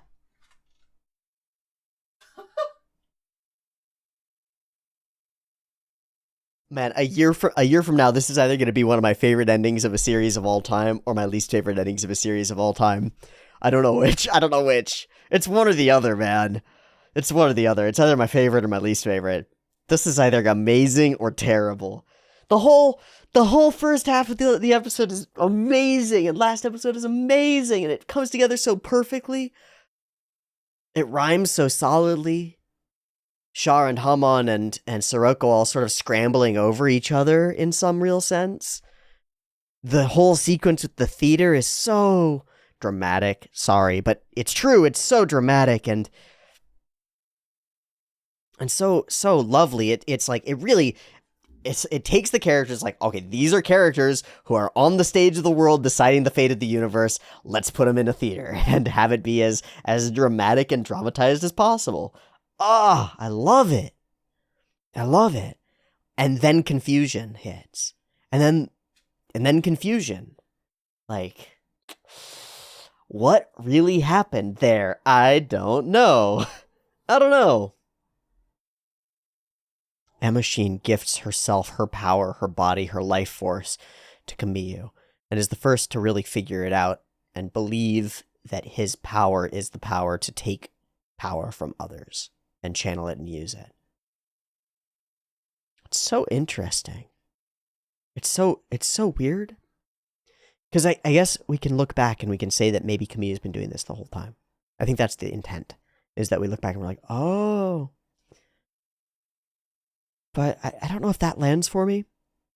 You know what does land for me is the sequence where he's going for it against Sirocco. We have all the women in his life are with him, are a part of it. Even Rakoa shows up to break through Sarah. Kat shows up to break through Sarah and to communicate and to merge, they say. It's the bonding of spirits or the merging of souls and intentions, huh?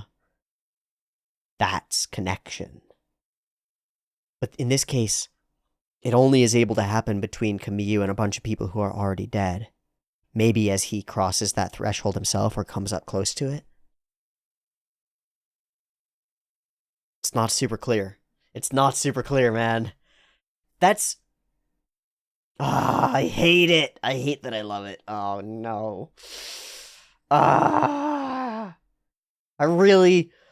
Every bit of me just wants clarity. It really is the thing. It's like every bit of me really just wants clarity.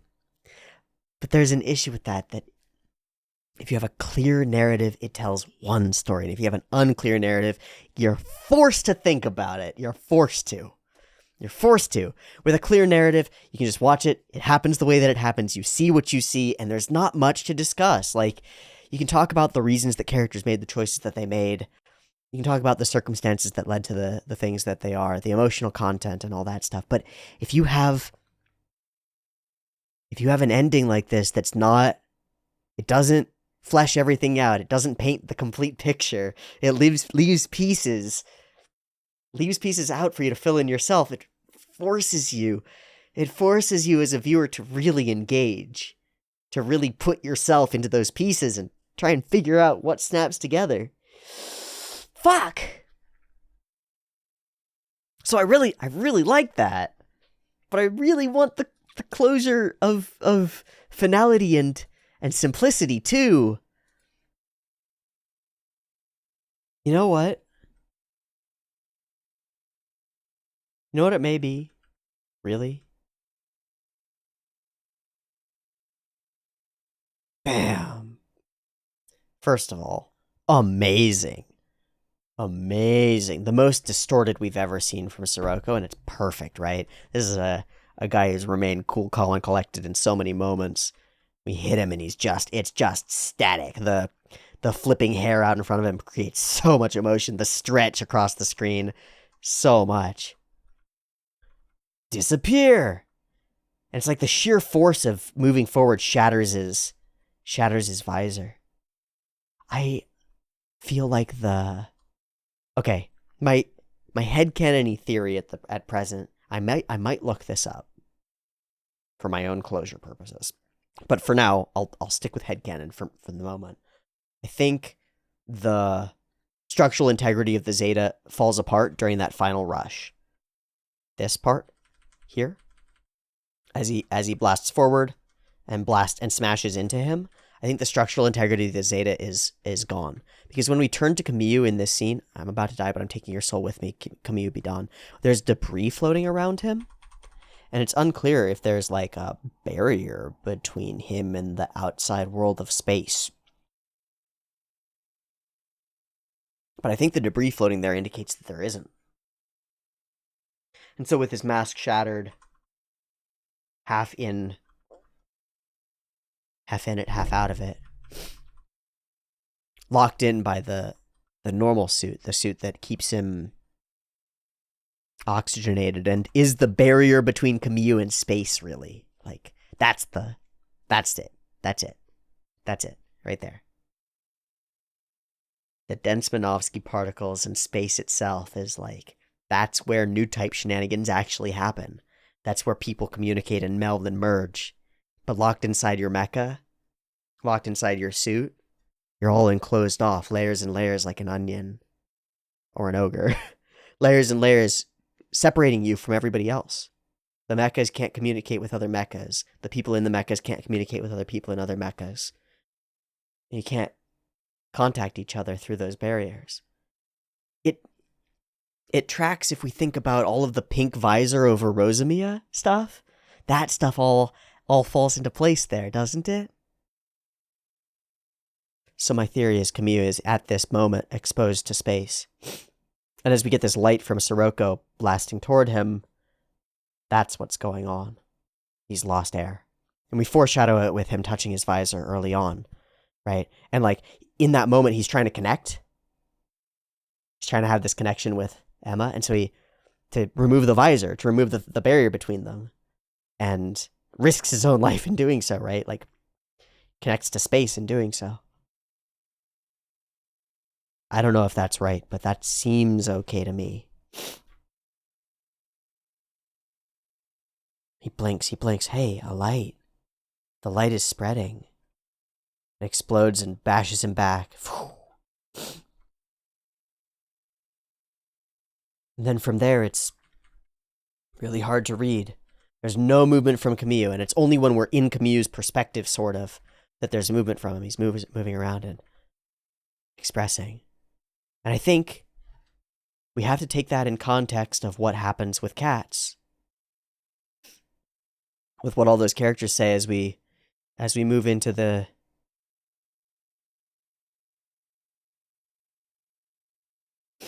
climax. People are so concerned about life and death in the physical world that they focus on the wrong things.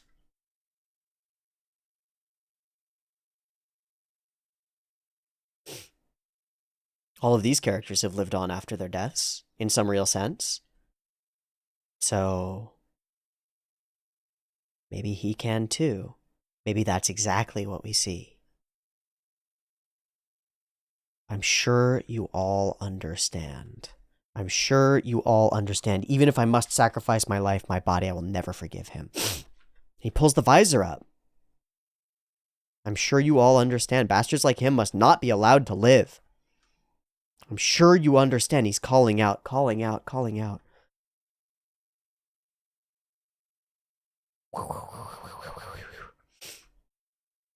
And the voices start to come. Getting too hasty. Bam! Kamille's gone. He throws away his gun. I'll let you use my body. And each of the characters pops in. Good move, Kamille. You've transcended. And Sarah tries to stop it.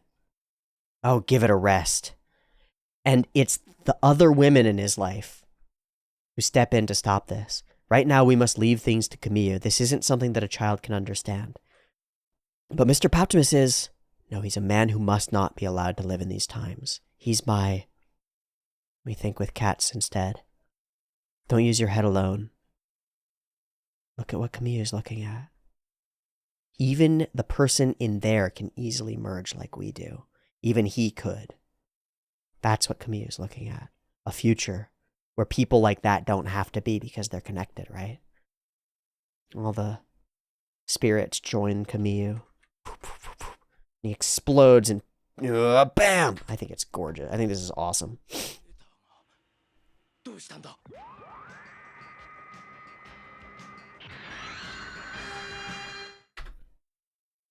Bringing the music. And of course Soroka's like, still a weapon! No, you don't understand, man. You wouldn't understand this power. What kind of power?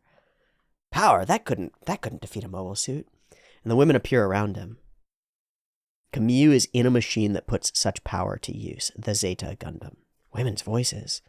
If you still fight back, I'll have no choice. I want to hover here for a sec. Because I proposed this question in the beginning, too, in the pre-discussion. What is the place of women in a world of fighting?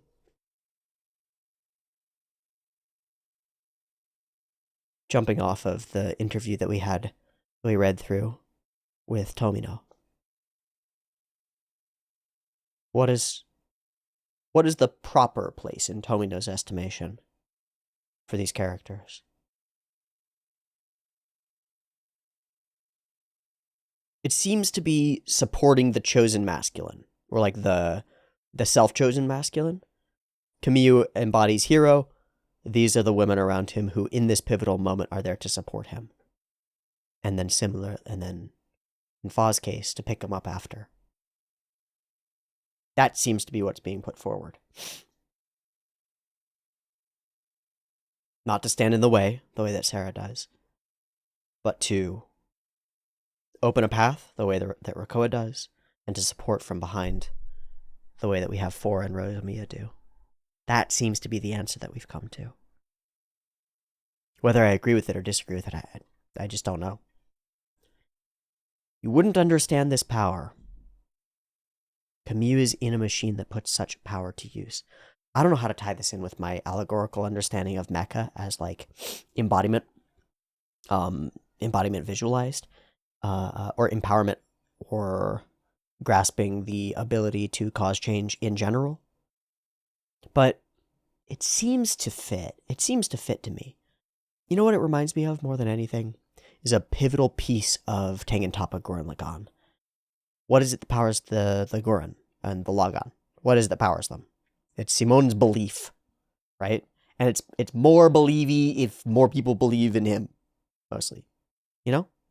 It's that collective energy that turns into power via technology, via strength, via fighting force, via the mecha, and via, in Kamille's world, that's engineering and creativity and building and constructing and all this stuff. And so he has created for himself a machine that turns emotional energy into real world results.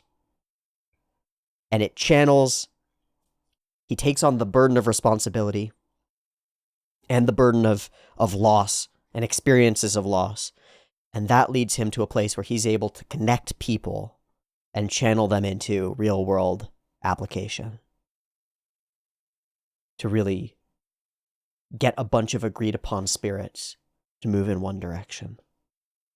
To generate real force and motive force. That's freaking interesting.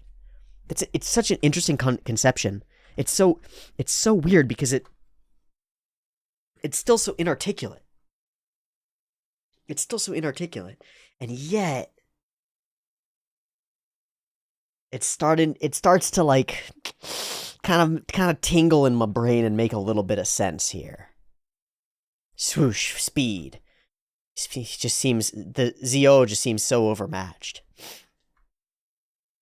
The trio charges through.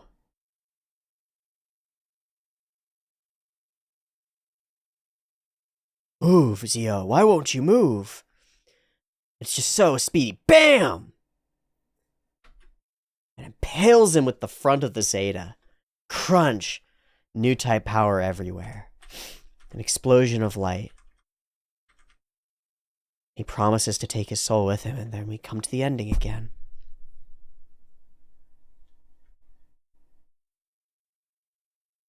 Wow. The Zeta Gundam has the ability to suck in the wills of other people and turn it into its own strength. So, I can't, though. Yes, you can. You're the one to do it. Many people are watching over you. So don't feel lonely. And another death to push him over the edge. I love Bright's piece of this. I love the three of them locked in combat. It's like till the end, to fate. I love this environment for a battlefield. It's super cool. I love the cut-ins of Sirocco and the cut-ins of Haman. I love Char demonstrating that even down on new type powers, he's such a formidable combatant. Such a wily guy, you know? After saying so many things that I love, I think it's only reasonable to say one thing that I don't like. I think that this episode is paced way too fast. It's really hard on first viewing, now that I've seen it a second time through editing and like actually seen through it a second time. It's really hard to catch everything that's going on first viewing. It's like, it's really fast paced and a lot of stuff happens really quickly, and it's like really dense with intended meaning, I think, and like, oh man, I think it really takes a couple of viewings. So yeah, kind of wish that this part had been given a little bit more room to breathe. I think it's really cool. I think once you go back through and read it again, or like look at it again, it makes more sense. But I wish it had more room to breathe and like to experience these things as they happen. I don't know. You've slipped up, Char. And I love how the two of them together start to crush him in. You know? Don't be so sure. I've still got moves. New type wannabes like you are destined to be purged. And he manages to escape to the theater. We leave Emma. And he says, Kamille Bidan, Ikimasu. Oh! Ugh! Ah! And escape into the theater. All the kids, all the emotional touchstones. Quite the actor. Quite the actor indeed. No, Char, you want the world within your own grasp. Maybe we can turn and work together. And Char is caught between these two shadows of himself. Okay, so just let's take a sec with that. Wow, okay. It's just the way spotlights work. And yet, each of them is in position to where one of those spotlights is. And so each of these is a shadow of Char, which each of them are, right? Sirocco is the ingenious, like, looked upon as a great warrior and an individual fighter who's of great danger in the way that Char's whole Red Comet thing was. And he's a wily, conniving motherfucker who's out here to further his own goals at the expense of anyone around him. Kind of like Char used to be. He's a bit of a shadow of Char in some real sense. You know, there are not a couple. There are more than a couple of episodes where the framework of the episode is the same as a season 1 Gundam episode. Oh no, there's a bad mobile suit coming after us, and like, guess who's driving it? It's Sirocco. You know, that was the whole stretch, like 35 episodes out of all of Mobile Suit Gundam was like, oh no, there's a bad mobile suit coming, and it's Char, and it's a pink one, and he's here. Sirocco is Char. It's another element of him. And then Haman? Haman is Char. Haman is a descendant, like, trained by him in some real sense, a part of his lineage, a part of the Zeon situation, and man, so that's cool. It's all framed with a gun underneath. I just don't want to take the world in a wrong direction. Okay, so if we fix this, what will be the direction that you'll take the world anyway? What will it be? And he says, nah. Humanity will change. They'll awaken to new types. I'll just wait for it. I'll just let it happen. Well, if you don't side with me, I'll just eliminate you. Yeah, no, you're just going to repeat the same mistakes over and over. You're wrong, Kamille arrives. Vibes! Omega vibes. Those who really need to be eliminated are those whose souls are being pulled by Earth's gravity. However, crucial, even that cause is not worth so many people's lives. You may be able to move commoners by showing off raw emotions, but it won't work against us. What good will building a world that ignores people's minds do? It ignores what people really want. What have common people done for the world? They only weigh down the geniuses. Again, that same sort of, they're the special and the unspecial. The unspecial should be eliminated. That's not true, and I agree. You can't direct the world with sentiment alone. It will only lead to destruction. This clash of ideals is so fucking interesting. It's so fucking interesting because it doesn't really play out, except in that communication and teamwork takes the day. It really does. The tension of escaping a firing colony laser is awesome. Scrambling out of here and staying behind. Kamille's like trying to sacrifice himself really at this point. Don't return. No, I'll bring him back myself.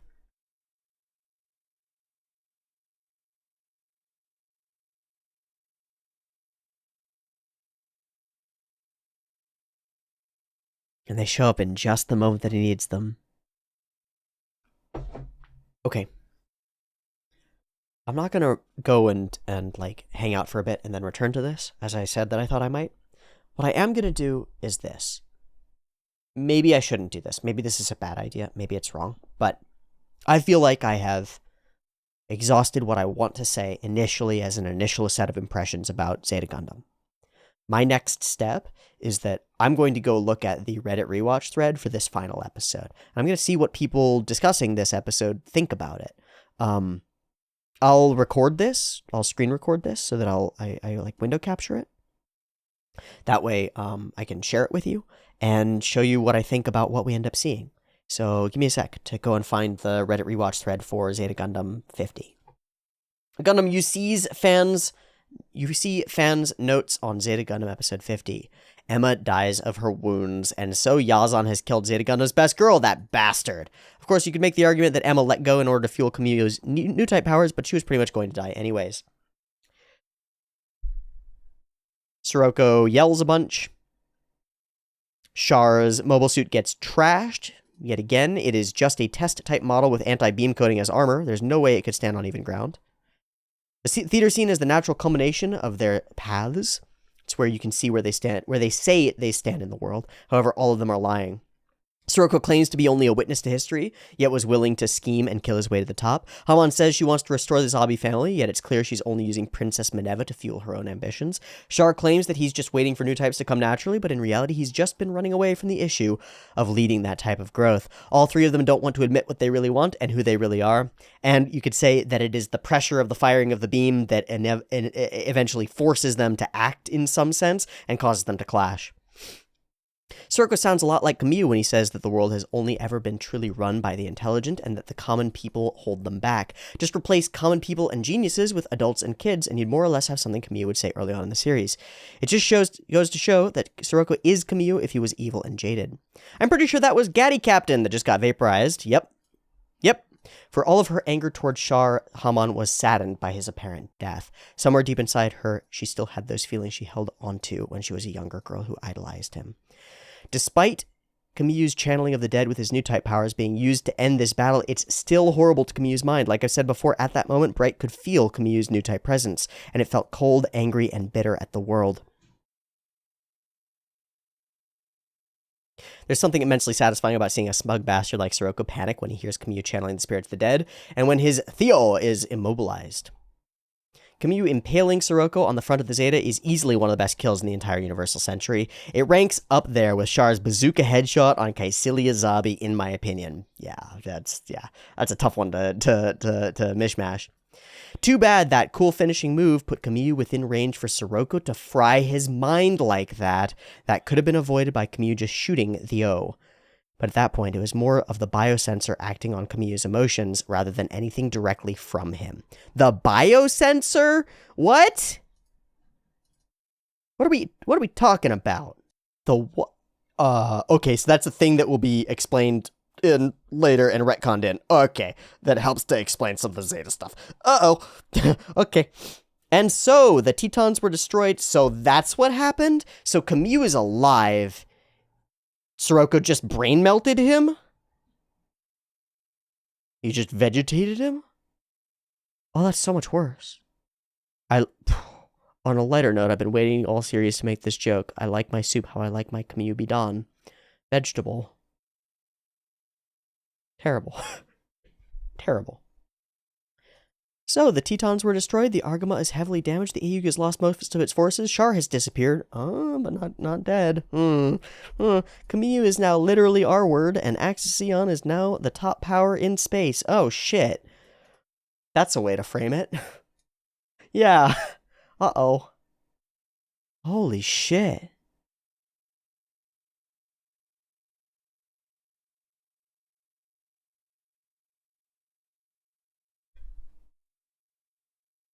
I'm taking your soul with me. Yo, this isn't JoJo's. He doesn't have White Snake. He's not able to just bop into your brain and steal your memories. What the fuck? Believe in the sign of Zeta? No! I was half expecting Jared to show up as a Force Ghost and taunt Kamille one last time. God damn. His fate seems to be a predecessor to a much more well-known instance of Mind Screw in Evangelion. Kamille's fate is, on the bright side, a sort of a restart button. Yeah, I don't know. I'm not going to read the rest of that because I just don't know.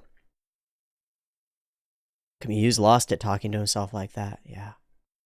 I wonder if you can bring him back.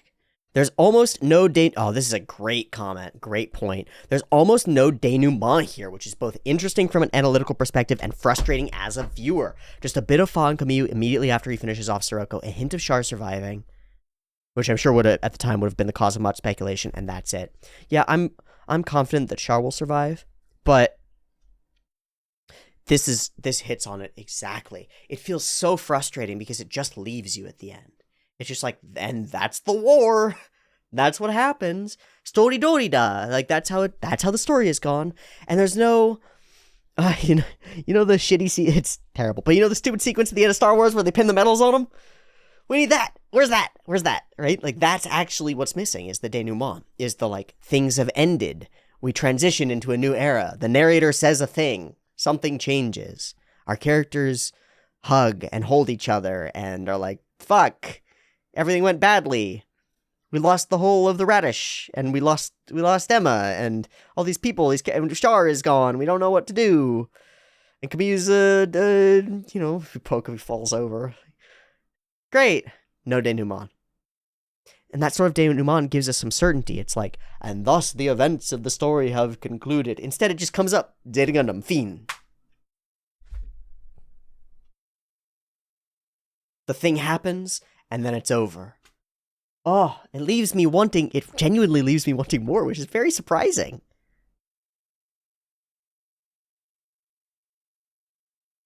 Apparently, ZZ starts immediately after. That, like, literally started the next week.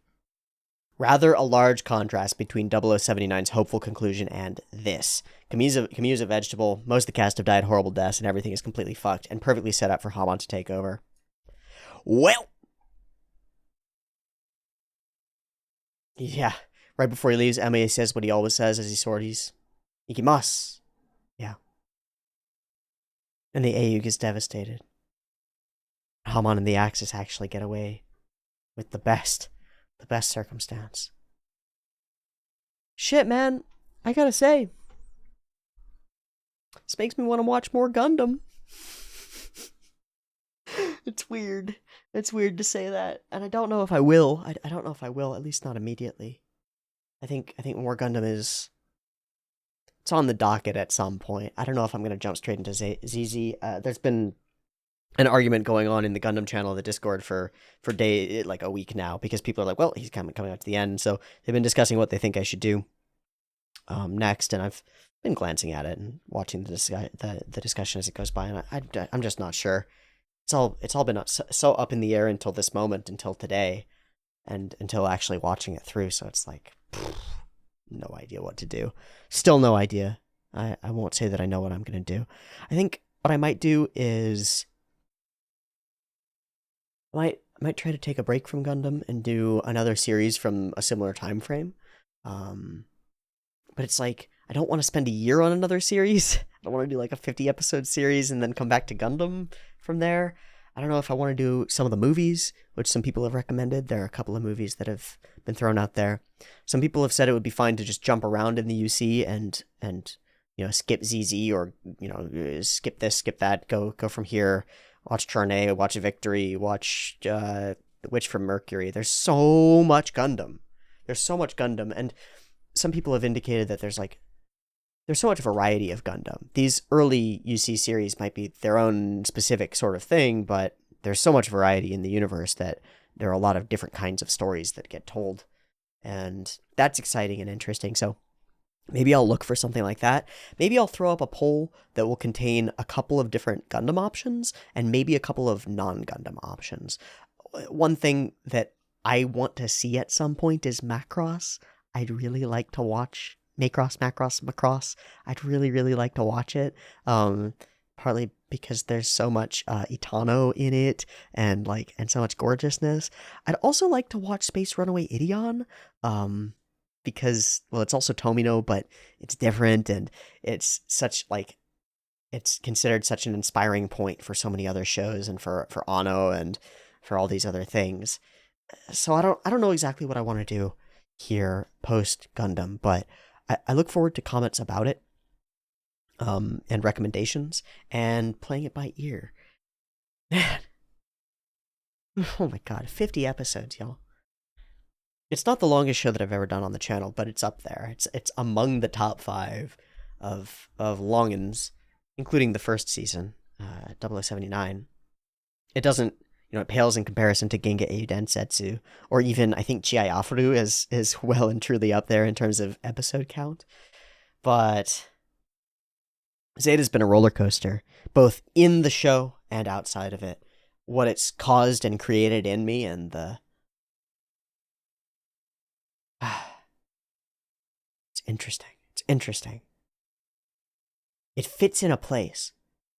When I go back and I watch an older show like this, I'm in large part, I'm looking for it to fit into a place, to fit it into a flow, a lineage of different artists and creators, and to click it in and put it in its historical context and its peer context, and what other shows were airing at the time, and what things blossomed out of this and were inspired by it. And sometimes you get disappointed and you come out of here like, I have no idea why the fuck was anybody inspired by this.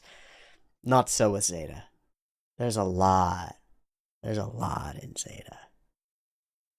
It starts to really iron out that connection between individual and machine, young man and his community, male and female, and space and earth, and all these interesting dialectics in some sense. It starts to make some interesting arguments and to do so in an interesting way. Zeta's living on in my heart for sure. I think that's as good a moment as any to show you the drawing that I drew. The ending of Zeta, as I've watched through it and edited it, and I was going through and I was doing some of the audio processing, I was suddenly struck by the inspiration to draw, and so I drew the shattered helm of Kamille, and I was filled as I drew, and after as I looked at it with a profound sadness. I really like the drawing. I'm really pleased by it, but, well, it's a hard end.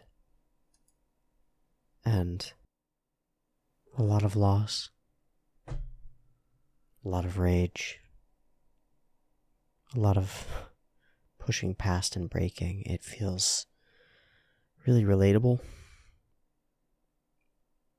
And it reminds me of, I realized that it reminded me of Griffith. And I was surprised by that revelation. But anyway, I just wanted to share it. This is an interesting show, and it's just gonna get better with time. Like, as I've spent more time away from 0079, I've thought more about it, and it's been more present in my mind as like a basis or a foundational text or a piece of writing and storytelling and animation and creativity and stuff that's useful, that's important, and has had an influence on other creators for a long, long time. And Zeta's going to do that same thing. I know it. Just because those moments, I can't wait to go back through them in the edit. Those moments right after the show ended, right after the episode ends and it goes fiend, and I pause it. I'm like, what the fuck? That feeling of like confusion and delight at being surprised and uncertain and having to fill in those gaps and theorize. It's that feeling. This is the coolest thing about watching old shows to me. People 30, 40 years ago felt that same feeling. There were people who were watching as this aired on Japanese TV, watching around their TV sets, their little, right? And the show ends and they go, what? What?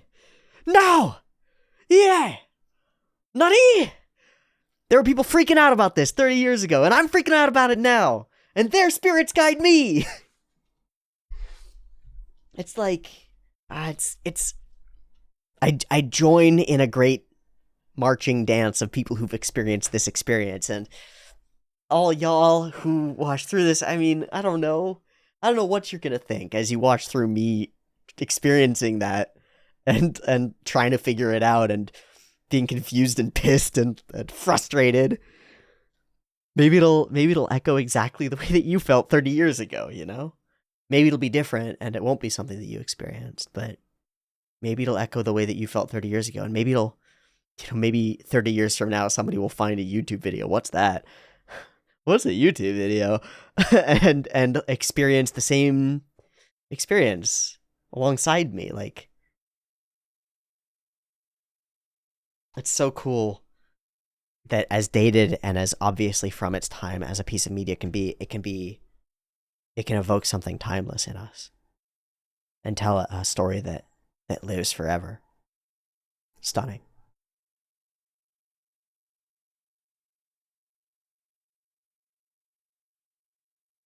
Hearts and minds together as one, with real communication,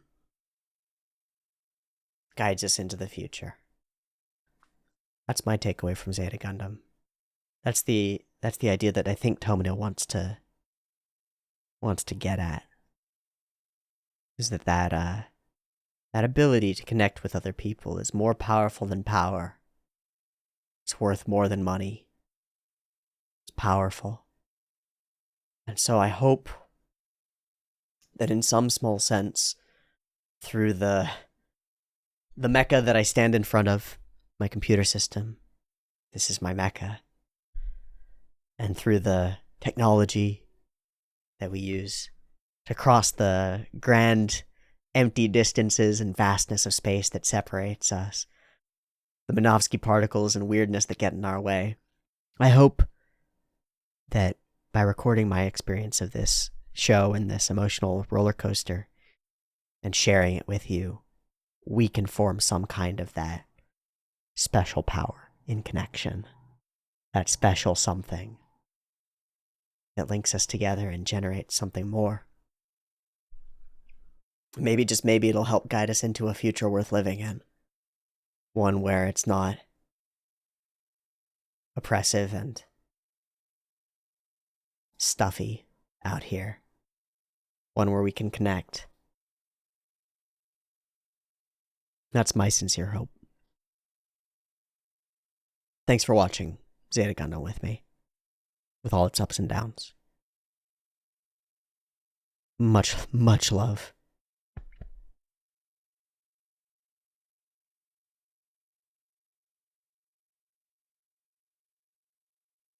From the Black Gundam to Riders in the Skies.